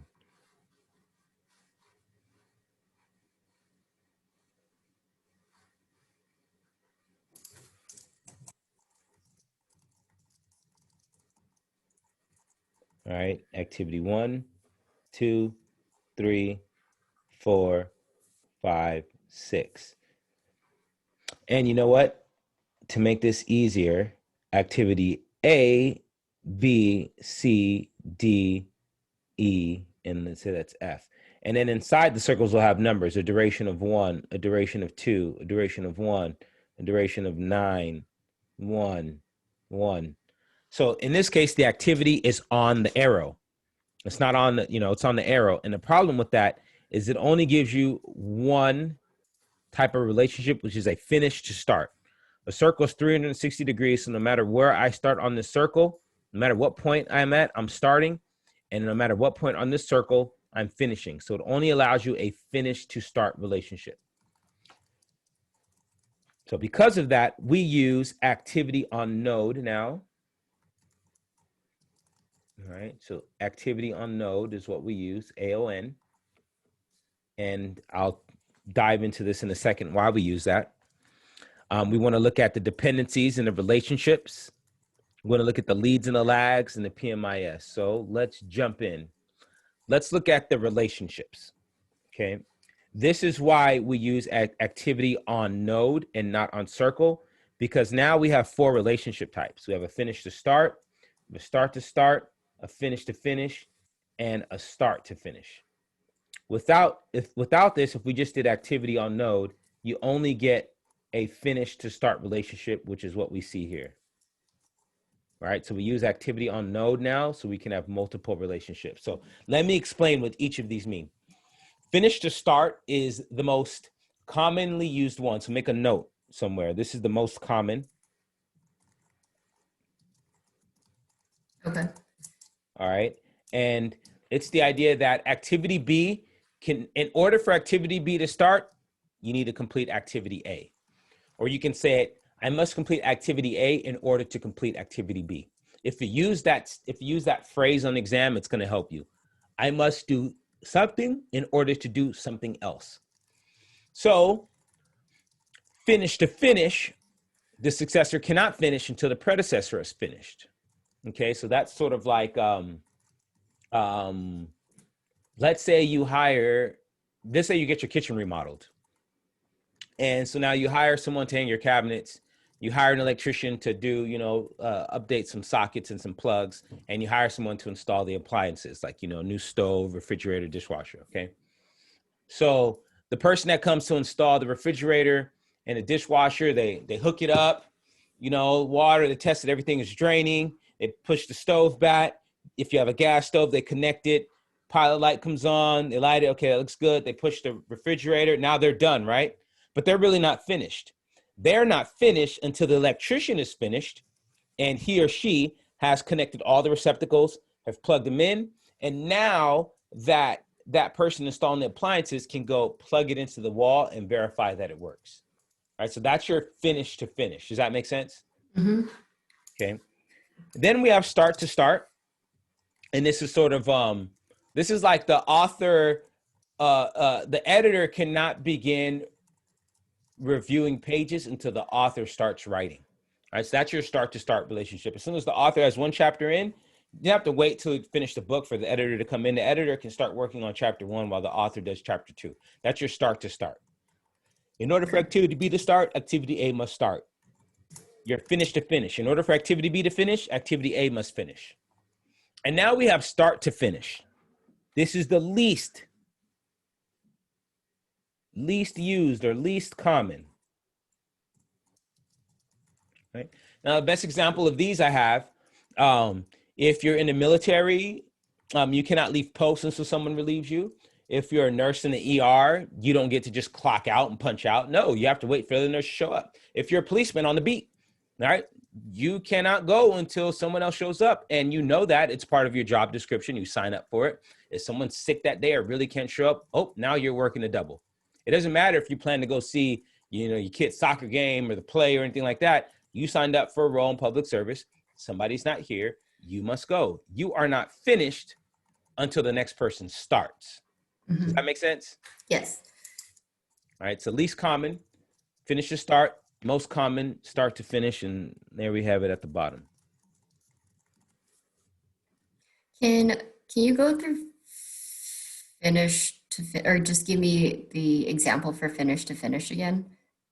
It was the dishwasher, like the plumber and the electrician. Yeah, they can't. So the appliance guy isn't done until the electrician is done, right? The appliance guy can't finish his job because he could have installed everything, put it in its place, but don't you want to plug it in and make sure that it works, right? So he can't finish until the electrician is finished. That's your finish to finish. Okay, got it. right? So along with those were the relationships that we saw, by the way, right? Now here's the dependencies, okay? And dependencies these are important for PMI, and it's also important for your schedule when you're doing your critical path. So for the exam, mandatory dependencies have a finish to start relationship. Just remember that. Mandatory dependencies have a finish to start relationship, right? I cannot start another task or activity until I finish the prior one. So this would be like, I cannot install an application unless I have an OS. I cannot install an OS unless I have a bare metal machine, right? I cannot put the roof on unless we have a foundation, and I cannot build a foundation unless we frame up the building, and I cannot frame up a building if we have no foundation. Those are your mandatory dependencies. Like, you just can't get away from it. Nothing you can do. It could be contractually required as well. It could be that mandatory. It's mandatory, like it's mandatory that you complete a certain number of hours of training before we'll grant you a license, something like that, right? Mm-hmm. Now, discretionary, it's not mandatory, but it's preferred. So, okay, some people put their socks on, then they put their pants on, and then they put their shoes on. Okay. Some people put their pants on, then they put their socks on, and then they put their shoes on. Which one are you? Pants and socks and shoes. Pants, then socks. Okay. Then if you're my grandfather, he puts his socks on, he puts his shoes on, then he puts his pants on over his shoes, as if at some other point in the day, he's not going to wrinkle his pants. But for that first time, he's got to put his thing on, and he's going to do this little and point at you and back, okay, let's go. That's his style, though. So it's all discretionary. It just depends on what you want, right? That's his preference. He goes socks, shoes, pants. I'm a socks, pants, shoes, and it sounds like you're a pants, socks, shoes, right? That's the idea of discretionary. It just depends on what you want to do, okay? Mm-hmm. Then you got external dependencies that PMI is going to try to make them sound like they're mandatory. So, for example, it's harder for me to do. Okay, for example, if your product is not PCI compliant, then you would be heavily sanctioned and nobody would want to use your product. Is that fair to say?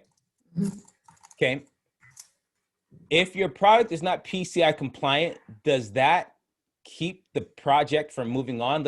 So I'm gonna break away from your mind right now from implementation and now go to build. Imagine you're building the product. Making the product PCI compliant is only here in the US, right? You don't need PCI compliance if you're selling in Costa Rica or, in Brazil. So therefore, that is an external dependency that's outside of the project team's control, but you got to follow it. But when you think about it, you don't need to build that in order to complete your project. Mm-hmm. Let me give you another example. Let's say a building is being constructed, and you always got to go, you got to go permits, you got to go city building inspector, they got to come and check it out. That's an external dependency. That's not mandatory. Now, a lot of folks have a hard time with that, but it's the idea that, listen, it's all about what we call the AHJ, or the authority having jurisdiction. If you're building a restaurant in Oakland, you need 14 different permits. If you're building a restaurant in San Francisco, you need 32. So my project, right? Those permits are not mandatory. I could just go build my restaurant, open it up, and then I might get sanctioned or fined from the city, but it's not mandatory for me to go get permits. It's only if I want to play by the government's rules, right? That's the idea. So when you read these questions and they talk about FDA approval, they'll talk about, getting a drug for FDA approval is not mandatory. And I know when I get people in my class, they're in the pharmaceutical industry, they're like, what? No, yes, it is. I'm like, no, it's not. I'm like, okay, when you guys make this drug and you sell it in Brazil, do you need FDA approval? When you sell it in Europe, do you need that? No, Europe actually has more stringent things, and they have something different. So therefore, it's an external dependency that's been placed on you, but it has no bearing or not in terms of you to complete the project, meaning for you to go through clinical trial studies, develop a drug, and then, make sure it has the right efficacy and safety, and then mass produce it and distribute it. FDA approval is just an external dependency for doing that in the US. I see. Does that make sense? Yeah, that makes sense. Can I give you an example, like where it relates to my job? Yes. Just so I have a better understanding. So like if like um, a customer needs to comply with tax regulations in their country of Mexico or something. So it's like country specific regulations that are dependencies, but not necessarily like like what we have in the company, like anti-money laundering laws or something like that. So it's like he needs something because his tax authorities in Mexico needs it, like the tax forms or something like that. Right. Okay. Okay. Right. Exactly right. And here's another example. This which may apply to you all too. It's sort of like if someone wants to buy your product, like I'm sure your company has an email list that they email people and they send them information. If I wanted to buy your product, I could probably go to your website. I don't know if you guys have a company website that I could go and like look at your product and sign up for future information. Mm-hmm. Okay. If I'm in Europe, I need to have a double opt-in, meaning if I go to your site, then you need to send me an email that says, hey, you signed up for this. Are you sure? And I have to click that button. And then and only then can you send me emails. That's not required here in the US. But what you'll notice is that all the companies do that. Why? Because they also do business in the EU. And they say, let's just have one process and we'll make everybody do a double opt-in. So if you've noticed that in the last 4 to 5 years, all of the, because of the GDPR, exactly. So that's just another example of how these are external dependencies, but they're not mandatory for me to complete my project or do what I need to do. Okay. And then internal is just that. When should we meet? How long should we meet, right? Those are things that are within the project team's control. Right? Now, each dependency can be described using any two of the attributes. They can be mandatory or discretionary and external or internal, meaning you can have a mandatory dependency that's external, hence GDPR or hence money laundering, or right. It's mandatory because in that country, it's legally required, if that makes sense. So yes. PMI, although we have this statement at the bottom, this is for the practical application of project management. Know that it can be any two. For the exam, it's either going to be mandatory, discretionary, external, internal. They're not going to like go that deep, right? They can only give you 4 choices. So they can't make the questions that intricate. All right, so leads and lags, we've been talking about that. Lead, think I am in a race, I have a head start. I am going to start earlier than everyone else. Lag, I am in a race, I am lagging behind, I'm going to start later than everybody else. Okay, so leads and lags always refer to the successor activity, not the predecessor, but the successor. So first off right here, what relationship do you see? Where are we? Sorry. We're right here. What relationship, these two activities? The punch list has to be completed before before building the landscape lot. So is it what is that? What is that relationship? I'm gonna help you out here.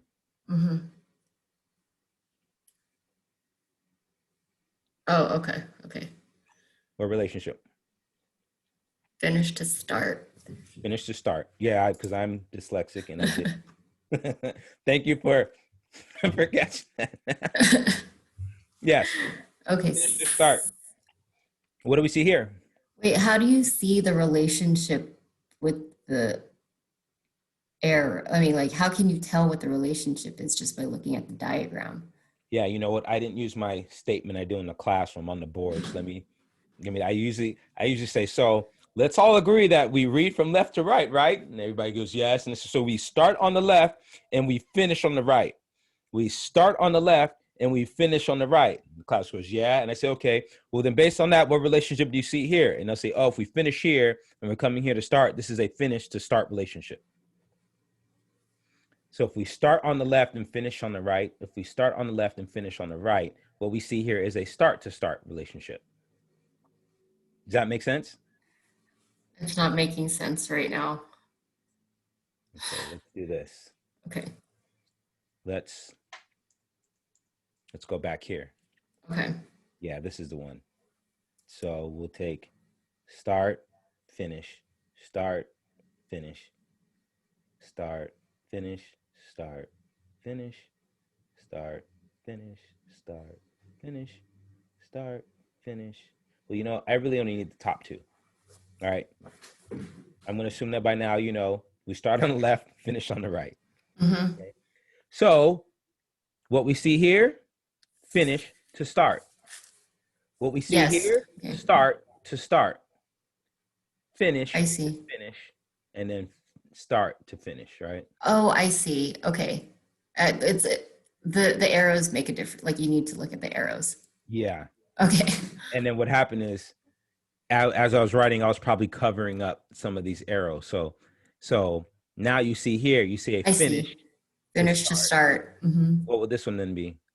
Start to start. Start to start. Okay. Now let's assume that, see, can I do this? Ooh, I can. Look at that. All right, let's assume that this arrow is not there. Okay. Okay. White all this out. Okay. And then let's put this one here. And let's put this one here. Okay. Okay. Now, what two relationships do you see? For write draft and edit draft, I see finish to start. And then when the first one, what do you see? Complete punch list to building landscape. Finish to start Okay, as so they're well. both finish to start. They're both finish to start relationships. Mm-hmm. So now lead says that activity A started here and activity B started here. But you know what? I'm going to speed up the successor activity. So in this case, activity A is going to start here, right? If I put an A and a B, activity A is going to start here. Now activity B is going to start here. It's going to start closer. Like maybe this was 10 days difference. Now we're looking at maybe 4 days difference. All right, we're going to start activity B a little bit sooner. Does that make sense? Yes. Lag says that activity A started here, activity B started here, but instead, we're going to start activity A here, and we're going to start activity B way over here. So maybe this was like 5 days before activity B started. Activity A started on day 1. This started on day 6, right? If we put 10 days, then activity A starts on day 1, and activity B would start on day 11, right? I see. So leads and lags always refer to the predecessor activity. And the reason why I took this out is because it does not matter what the relationship is. We could have two finish or start relationships. It's just that we can decide that I'm going to edit the draft sooner or later, right? I'm going to write the draft, and then 5 days later, my editor is going to do it, or 10 days later, he's going to do it, or maybe 3 days later. If the original plan is 5 and I go to 3, I've employed a lead, right? I've sped up the start time. If the original day is 5 and I go to 10, I've employed a lag. I'm waiting. And by the way, the leads and the lags are purposely done, right, by the team. So if something causes an activity to start later than it should have, that's just called a delay, right? I see. But Yep. if you as the team decide, right, that's a lag. So keep that in mind for the exam too. Leads and lags are purposefully done. Okay, got it. Okay. And of course, we can use software. I won't spend too much time on this. We can use software to do this. So, uh-oh, what happened there? Is it past the whole time thing? Oh, I know my battery's out. So we'll just swap here. We'll come right here. And we'll go here because I don't need to see myself. Okay. All right, so we can use software for that, and I don't need to go too deep into it. Right? To make sense, you can use software to schedule your projects and can help you. It's just another tool and a technique. All right, so that's it in sequencing activities, right? We want to get a network schedule diagram. We will use the EEFs and the OPAs. We will use the precedence diagramming method, activity unknown. We'll look at dependencies, leads and lags. So here's a precedence diagramming method, activity unknown. All right, we'll look at the dependencies. All right, so we have the relationships, dependencies, leads and lags. We use all those as tools and techniques so that we can then create a schedule. In addition, we can use software to do it too. Okay. All right. So now we are on estimate activity durations. All right, so this brings the depth and perspective to the network diagram by now putting numbers in there. All right, so that's all it is. You know, we're going to use this when we're done to then create the full schedule. So we're estimating now, and it's not just about the effort, but it's about the resources that are available. So we're going to see that, you know, we have level of effort and then we have duration, and those are two different things. All right. So duration estimates we see at the bottom, they're calculated in terms of work periods. All right. Whereas effort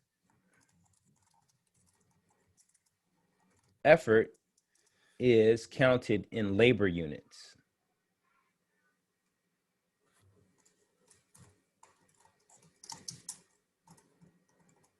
And I'm sure you all have some sort of effect of this in your project, because it's the idea that, okay, in order to implement this product into your particular environment, it's going to take us 120 hours of effort, and that's going to be spread over the course of, I don't know, 7 weeks, something like that. Yeah. Right? So we measure effort in labor units. We measure duration in work periods. Okay, so remember, we're going to have effort, and duration is a function of effort, by the way. The duration is dependent upon how much effort there is, right? So duration is a function of effort. Okay, so we need duration estimates. We need to get a basis of estimates, and we need to potentially update some of our documents. So we're going to use all of these estimating techniques. Excuse me, we're going to use all of these estimating techniques that we see here in order on these inputs. All right, we're going to take the activity list, the milestone list, the resources that are available, because that would help, you know, sort of determine how long it's going to take. If the junior engineer is available but the senior's not, then it's going to take longer because they're just going to, you know, just make sense. All right, so we'll use these tools and techniques on these inputs in order to get the outputs. So the duration estimates is the team's expectations, not yours, because PMI does not want us as PMs to be estimating anything, right? They want you to go to the person who's actually going to do the work and get their estimates. All right, so it's the team's expectations for the number of work periods that will be realistic, right? And the idea is that we ask this from the team because, well, you're working 8 hours a day, we hope, right? Really, people, you can get 6 hours of work out of in an 8 hour day of somebody, right? Because we got to give people time to go to meetings, use the bathroom, you know, look at their Instagram and their Facebook. Like, we got to give people that amount of time. So you're really only going to get 6 hours in an 8 hour day of quality work from people. Okay, now that's practical application. That's not part of the exam. But what I'm giving you there, which the exam will show, is that if we want to operate in a sustainable pace and we don't burn our team members out, then we got to make sure that they give us the right duration so that their level of effort can be consistent and it can be sustainable. We don't want people like working hard and get burned out so that they can meet a deliverable within a shortened duration. All right, so duration estimates are shown in quantitative terms. They have to have some number, you know, days, weeks, months, and it can include a range, you know, between 3 and 5 days, between 5 and 7 weeks. Okay, and then the actual network diagram will expand that and will actually have the duration estimates apply to each activity. So each activity, you know, can have a range as well, but that range might be hours or days, to whereas the total duration could end up being weeks. Right. So we'll then go back and we'll analyze the schedule against the project's demands and constraints. What are the other two constraints aside from time? Scope and budget. Perfect. So we'll go back and we'll look at the schedule and we say, okay, depending on how long we said it's going to take, will we achieve the scope in this amount of time? And then depending on how long it said it's going to take and how much these resources cost, will we be able to achieve the scope within said budget? So that's what we go back and do. Duration estimates do not include any lags, right? We're not going to say, oh, we're going to slow this activity down or anything. We might have that on a document, but when it comes to the duration estimates, if it's going to take 5 days, it takes 5 days. That has nothing to do with if we started on day 4 versus day 9, okay? Either way, it's going to take 5 days. So there's no lags included in the estimates. Does that make sense? Yes, can you just say the last sentence again? So the duration, the lags will not have any bearing on the estimates, meaning if the duration, if the team estimates that this activity will have a duration of 4 days, 4 days is 4 days. It doesn't matter that we're starting it on day 5 and end on day 9, or we're starting on day 9 and end on day 13, right? If we want to use a lag and instead of starting it on day 5, start it on day 9 and it ends on day 13, then we're not going to say, oh, this task is now, going from day 1 to day 13 is 13 days. No, it's still a 5-day duration estimate. We're just going to start it later and end it later. So therefore, the lags will have no bearing on the duration estimates. I see. Okay. Now, this is a really important document that we ought to be keeping for everything. And we're going to see this again for the cost, but the basis of estimates. How do we come up with these numbers? This is not a document that's popular in project management yet, but I think it will be. And I call it the CYA document because that's how most people view it. But really, this is a document that's very valuable for lessons learned, right? Because when you get to the end of the document, although CYA, why did we choose these numbers? Why did you estimate it's going to take 3 weeks when it took 3 months? Well, we went to the senior engineer and this is what he told us. If you don't have a basis of estimates, that's what you're going to say. But if you have a basis of estimates, you can say, well, we sat down with the 3 engineers and they looked at these different, aspects of it. And we use these techniques in order to come up with these times at the, and then you can say at that time, it was fully acceptable. This is what we understood. But as we got here today and we've learned more, we recognize that moving forward, projects like this is probably not the best way to estimate.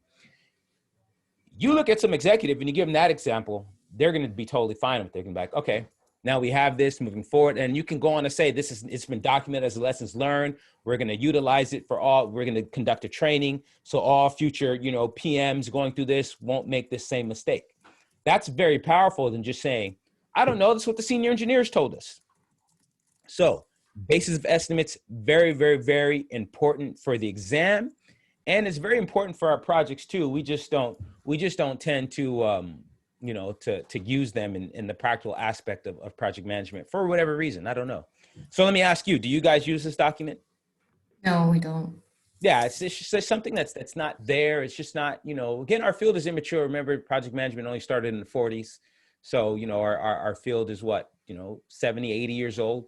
Not a lot of time to have a lot of updates in them. And then PMI only been around since 69, right? So that's what, 69, 79, 89, 99, about 50 years.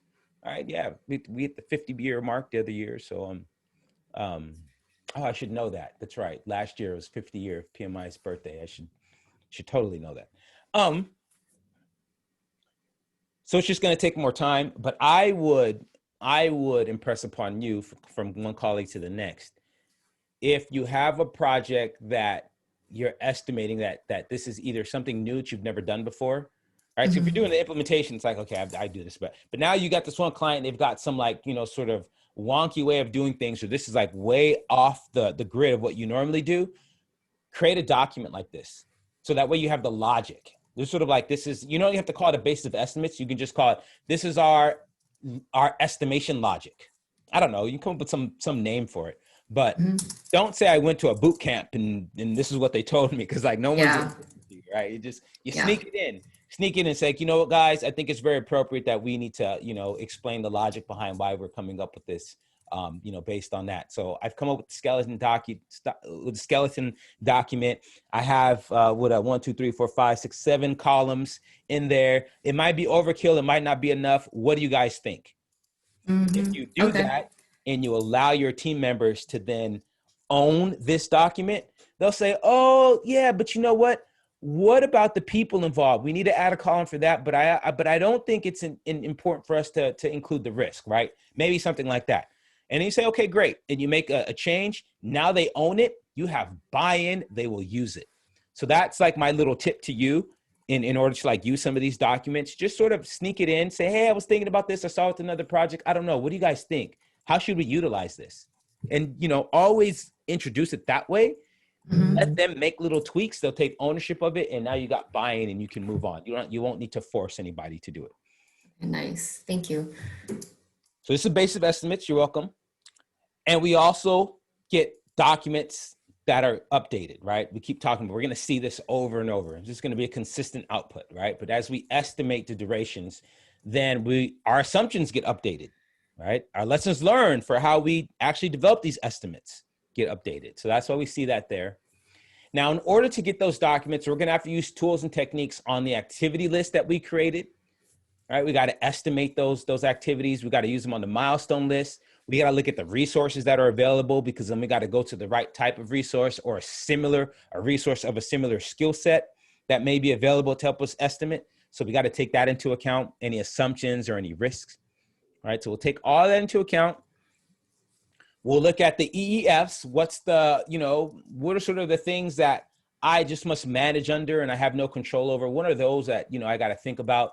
And then we'll look at OPAs as well. What does the company have? Maybe there's a template for a schedule, or maybe there's some policy that says that, if you're going to go over schedule by 10%, you need to wave the white flag. So then now you got to think about building that in. Whatever it may be, we take all that into account. And then we use these estimating techniques. So let me describe these a little bit. Analogous, right? So analogous estimating is sort of saying, oh yeah, we did an implementation like this for a customer who had a very similar infrastructure to you, and it took us 2 months to do, so therefore it's going to take 2 months to do your project. Another way of saying that is like, oh yeah, we built condos in Kansas for $40,000, so therefore we can build condos in San Francisco for $40,000. Think that's accurate? I didn't get the amount. Sorry, I was typing. If I said San Francisco. If I said I'm building condos in Kansas and it cost me $40,000, and we're building the same types of condos in San Francisco, then it's gonna cost me $40,000. No, that's inaccurate. It's very inaccurate. It's way off. So analogous, make a note somewhere, is highly inaccurate. Right? This is the least accurate method. Right? PMI will test you on this. This is the least accurate, but it's also the fastest. It's the least accurate, but it's the fastest. I'm just going to write fast. It's the fastest. It's the quickest. This is the technique that's typically used at like the outset when we are, just starting a project. So we can say, yeah, projects like this typically come in around, 2.6 million. And so they're like, we'll use that, right? We'll analogously estimate. This is like that. Now to take it a step further, parametric, it's a little more accurate than analogous. It's not fast or it's not slow, but we use some statistical or numerical relationships. So we'll say, okay, we built condos in Kansas and it cost us $100 a square foot to build. We are going to build 1,000 square foot condo in San Francisco. Therefore, it's going to cost us $100,000 to build. Right. So you can tell that's still not accurate, right? San Francisco is probably like $800 a square foot. However, we're just using some statistic, dollars per square foot. Some numerical relationship. So if you see that on an exam, we're talking about parametric, some metric, right? We're comparing the two and we're using that metric to infer what it would take. It's like, oh yeah, last time implementations for a project like this, it took 40 hours per per instance or per tenant. So therefore you have 10 tenants, it's going to take us, or 10 instances, it'll take us 400 hours. That's that parametric, right? Mm-hmm. Then 3-point estimating, there's 2 types. There's simple, and we have something called beta or PERT. Okay. I will deep dive into these in a second. PERT, I will talk about simple today. And when we get to cost, I will jump into PERT. But PERT stands for the Performance Evaluation Review Technique. You don't have to memorize that. PMI won't ask you that, but just so you know what PERT means, Performance Evaluation Review Technique. It was developed by our Navy. This comes from the Navy, not from the Air Force, Army, not from the Navy. And they came up with the PERT. It's also called beta because this is where we use standard deviations. And so, we use sigmas and betas. I don't know if how familiar are you with statistics? I'm not. You're not, okay. Yeah. So when we get to cost, I'm going to teach you a semester's worth of statistics in 20 minutes. All right, okay. I've done it, I've perfected it now. So I will teach you statistics and Six Sigma and standard deviations very, very fast. You'll be able to understand it easily, but I will wait till we get to cost, and that's going to be for this section. Right now it's the simple, so let me explain. I think you're working more off in the peninsula area, right? I forgot where. Okay. Yes. So there's not BART out there, is there? That's like the No, it stops like at Millbrae. Millbrae, okay. Yeah. Okay. So what city do you live in? Fremont. Okay, so do you drive? Will you take BART and then from there catch the train and go the rest of the way? No, I drive, but I used to take BART for like 7 years to SF. Okay, SF. let's use that. That. Okay, so if you were taking BART, on average, door to door, how long did it take you to get to work? Oh man, back then. Yeah, like 3 hours. Oh no. I would say like 2 hours. How long is your commute now? When we went into the office, it was like a 30-minute drive door to door. Okay, great. Yeah, it's way better. Glad you got out of that. Woo. Okay. I know. When you're young though, you don't mind. But also I didn't live in Fremont. I lived like in Oakland and San Francisco too. So when we had the child, then we moved out here, but then it was like a sacrifice I had to make. And then you're like, you know what? I need to see my family. I'm like, I can't do this anymore. 5 hours a day at work. It's like I gotta go 2 hours there, 2 hours back. I gotta spend an extra hour eating food. Right. Like 5 hours away. It's like, man. Okay, so 120 minutes on average. Now, let's say that everything worked great. You hit every light. You got the first parking spot. Your train came. There was no magic medical emergency or something like that. And when you got to your spot and if you had to walk, a couple blocks, again, you got all the lights, everything was good. Elevator was there. You walked right in, went up. You'd have to wait for it. Nothing like that. How long would it take you on a really, really good day? An hour and 15 minutes. Okay. So I'll call it 75 here. And on a bad day, you hit every light, got no parking spot. You missed the first train. There's a medical emergency. The elevator's full. You got to wait for the second one. On a bad day, a really bad day, you did everything right, but it still took you longer. How long does that take? 3 hours. Okay. So then what we would do is we would say 75 plus 120 plus 180 equals 375. And then we would divide that by 3, and that would equal 125. And then no space there. All right, 375 divided by 3 equals 125. Okay, so then we would say, okay, on average, it's going to take you 125 minutes or 2 hours and 5 minutes a day. Okay, so that's what we do. Now, what happens is, I'll get into more detail on this, but just to explain beta or PERT is what we do is we take, this is what's called your optimistic, and then this is your most likely. We'll take that 4 times, optimistic plus 4 times most likely, plus this is your pessimistic.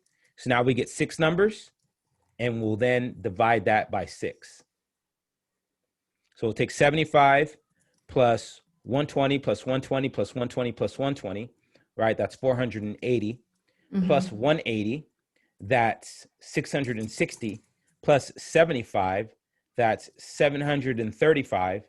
And then we'll divide that by 6 and we'll get a number. I see. And we've placed more weight to your most likely. So the numbers would probably come down from 125 to like 122. I don't know. I'm curious. 725 divided by 6. Let me see what that is.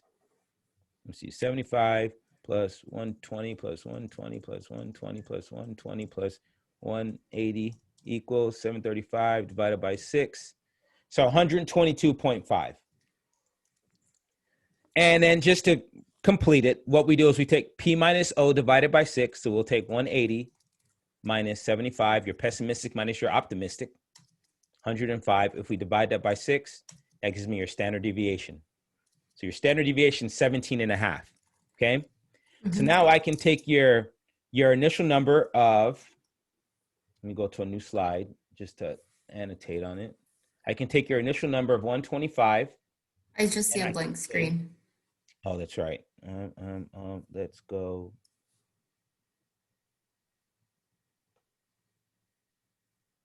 Is it back? Yeah, key inputs. Okay. So if I took your initial number of, see the on my writing stay? No, so I'll stay here. Take that. We took your 4 times most likely plus optimistic plus pessimistic. We divided by 6 and we got 122.5. And then we had a standard deviation plus minus of 17.5. So then what I do is I have 1, 2, and 3 standard deviations, and they give me confidence intervals. And I can say that 122 plus minus 17 minutes gives me a 68.26 level of confidence. And then I have a 95.46. I'm doing the sloppy because I'm going to get, I'm going to do it real detailed later. And a 99.73. Okay. And so then if I take your 122.5 and I plus 17.5, one standard deviation, I'll have a 63. So that looks like 122 plus 17 is like 140. If I add another 17, 157 minutes, I'll have a 95% level of confidence. And if I add another 17.5 minutes, which would be like 164, I would have a 99.73 level of confidence that you would make it to work every day within 164 minutes. And that's how we use 3-point estimating in terms of beta or PERT. So I'll go into more detail in that and all about standard deviations and everything, but that's how we do that versus just a simple, right? Remember the simple is you just take the 3 numbers, divide by 3. So the other word for simple, it's either simple or triangular. Simple or triangular. Okay. All right, and then you have beta or PERT. Okay. So what was the model when you used optimistic plus 4 times most likely plus pessimistic divided by 6? Was that part of simple also? No. Simple. Okay, it's a standard deviation. Yeah, simple is gonna so your simple or your triangular. You're just gonna take the 3 numbers. Got it. Divide by 3. Okay. Beta or PERT, you're gonna take 6 numbers and you're gonna divide by 6 because you're gonna have a pessimistic plus 4 times most likely plus an optimistic. So now you'll get 6 numbers. Got it. And then you'll divide by 6. And then you'll take your pessimistic minus your optimistic and you'll divide that by 6. And that will give you your standard deviation. Got it. Okay, so I'll deep dive into that in a second.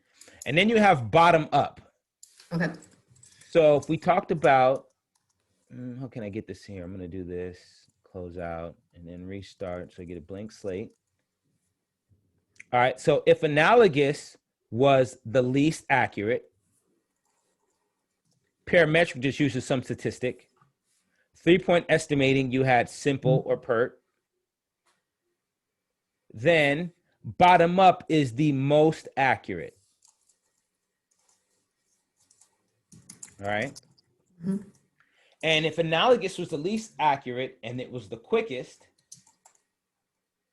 or the fastest, bottom up estimating is the most accurate, but it's the longest. Or it takes the most time. It's also the most expensive because it costs money. If we're going to be spending, you know, X number of dollars an hour on a senior engineer estimating every little piece of you know, material that we're going to use, we will get a very accurate number, but it will cost us a lot of money and it will take a lot of time to develop. Versus if we just analogously estimate, we will get a very inaccurate number, but it won't cost us much and we'll do it very fast. So that's the contrast between the two. All right, so now we jump in. Analogous estimating uses historical data. All right, so it's typically used when limited detail, the current project is unavailable, but it's similar to some other project. So you apply it to entire projects or sections. And it's most reliable when previous activities are similar, in fact, not just appearance. So that's the case of building condos in Kansas is very different from building condos in San Francisco. But building condos in Kansas may be very similar to building condos in Montana or Alabama. So, you know, we can use analogous there.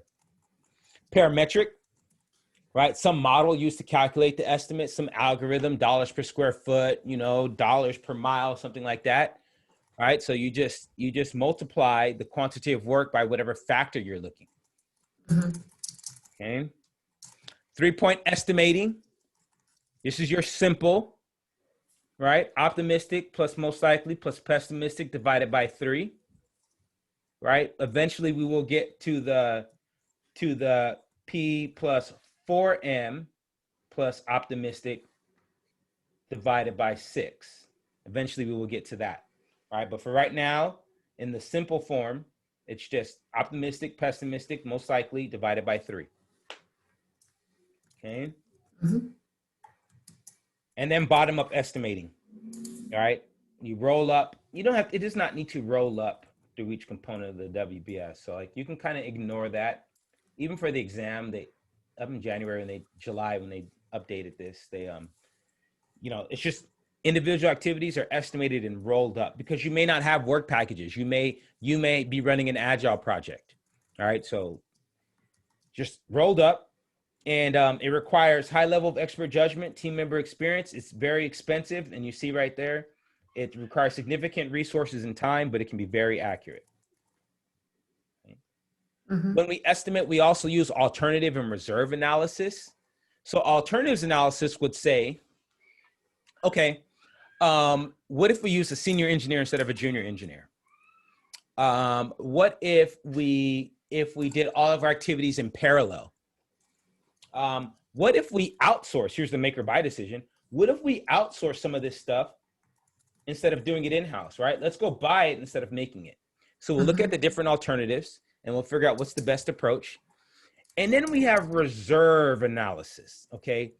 We're going to see this 2 more times. We'll see reserve analysis when we estimate cost. We will see reserve analysis when we estimate resources. So anytime you estimate something, you got to have some sort of analysis for your reserves. We'll see it again in risk when we actually get to, you know, identify, quantify, qualify risk. However, these are all risk techniques. So reserve analysis will be seen in time, money, and resources. In this case, you know, physical resources, machines, materials, supplies, humans. So reserve analysis is about us putting aside money or time, in this case, for the unknown. So this is sort of like, well, the client says that they have both Mac OS and Windows environments, and they have a third environment that they believe to be another Linux environment, but they're not sure. So let's go ahead and reserve an additional 4 days, you know, so we can do some discovery, or just in case, like, you know, they have something worse than they say they do. That sound familiar or make sense? Okay. So just remember this, that we as PMs, we reserve time. If your teammates add time to their estimates, they are buffering or padding their times. And we'll see that when we get in a couple more processes, but I want to mention it now. We reserve time, right? We're project managers, right? It's like, no, we reserve in that time. But if your teammates come and they give you, they're like, you know what? it's going to take me 8 days, but they always make me do something extra. So I'm going to tell the PM 10, well, they're buffering their time. They're padding their time. But if they come and they tell you 8, and you're like, you know what? I know it takes you 8 days, but with this client, there's always some unknown. We're going to put down 11, then we're reserving time. So just keep that in mind for the exam. All right. Because the PMs do a technique where we do a reserve analysis for risk. Team members buffer and pad. We reserve. Mm-hmm. All right. So it's a contingency reserve. And by the way, we always talk about the word mitigation. You're going to hear me when we get to risk, because I believe we'll get to it. We may get to it today. But if you put money aside or time aside, that's not mitigating a risk. That's just called active acceptance. And this is that we actively accept that this is going to happen. So we'll put money aside or time aside that for this risk event. If we take some action or activity to minimize the probability of that risk or its impact, all right. So it's kind of like this. Okay, we have a product and we're getting it shipped from the East Coast, and maybe there's a storm and it's coming on a truck. And so we are going to, reserve an additional 4 days before, we're ready to make sure, right? That's contingency reserves. But if we say, you know what, we are going to, instead of having this thing driven, we're going to pay extra and we're going to just have it flown across and overnight it to us. Now we've mitigated that risk because we've taken some action to ensure that the probability of not getting the item in the 10 days with a 6-day drive time, 4-day reserve, we've just already eliminated that. We're just going to fly it in, right? So now that's mitigating the risk. So I'm just mentioning this now. I'll have to mention it several more times because we've sort of been ingrained as PMs is like anything that we do to a risk is mitigating. And it's like, no, putting aside money, putting aside time, that's active acceptance. Mitigation means you got to take some action or activity to minimize the probability and or the impact if the risk event actually occurs. So I know we're not on risk yet, but since we're talking about a reserve analysis, I just want to mention that now. Okay, is contingency reserves active acceptance? Yes. Okay. Yep. So you can think about it like this. You have a little one, so we can do one or two things. We can say, you know what? Let's just put aside a bunch of money. Let's get the best insurance that our company can get, and whatever deductible they have, let's do the I'm forgetting what it's called, where we put aside money tax-free so that we can, pay for this stuff if something happens to our baby. That's active acceptance, right? Okay. But then mitigation would say, nah, you know what? I'm not even trying to have my baby get hurt. Let's make sure that any sharp corners, we put a little thing over it. Let's put the little like plastic pieces in the plug so they don't put their fingers into that, right? All those things, that's mitigation because we're actively minimizing, right? So that's the idea. Got it. All right, so a couple questions. You're the PM of a project to develop a new organic energy drink. You're estimating the activity time required for obtaining a new formulation that meets organic standards and is chemically stable. The most likely estimate is 15. The most likely optimistic is 13. I shouldn't say most likely. The most likely is 15. The optimistic is 13, worst case, or the pessimistic is 23. What would be our duration? Now, without doing math, how do you figure this out? What's your process? I would take the optimistic plus pessimistic plus most likely divided by 3. Perfect. That's it. Yeah. Take 15 plus 13 plus 23, which would that be? What? 36 plus 15, 51. And divide by 3. What would you get there? 1. We get calculators during the exam, right? You do. Okay. You do. Yeah. So don't do it like me, doing it in my head, coming up with 17. Write it down on paper, use that calculator, get your paper down, you got 72 seconds. Okay, cool. So that's the 3-point method. Okay, good. Okay, so you see that there, 13 plus 15 plus 23 divided by 3. And you will get a calculator, so all you have to do is memorize the formulas and then you just punch the numbers in. Okay, awesome. So that is it. We're at 12. We're supposed to take a break at 12 noon. It's 12:06. This is actually where we end on day 1. So if you were taking this class just straight 8 hours. We've done 3 and 3, that's 6. And then we've done 2.5 this morning. Yeah, that, in our class is 8:30 to 6, or 8.5 hours. We usually finish right here. And on day 2, we start with critical path. And so this is where I come in, and I would do the recap. I would take everybody back from developing a charter all the way up to coming to develop a schedule. So tomorrow you'll get that recap, and your recap will just go beyond developing the schedule. But just for your own understanding, we've completed what's considered to be day 1, or the first 8 hours. So we're going to take our break now. It's 12:07. So you tell me, because I have a 30-minute break scheduled here. Do you want to come back at 12:37, or do you want to take 23 minutes and come back at 12:30 and shave time totally? Or do you want more time as well? Since it's just you, I mean, however, you could have an hour if you want. So how much time do you want? I could come back at 12:30 if you 12:30 don't on the dot? mind. Yeah. Okay, perfect. I'll see you then. Okay, thanks. Bye. Bye. So let's pause this.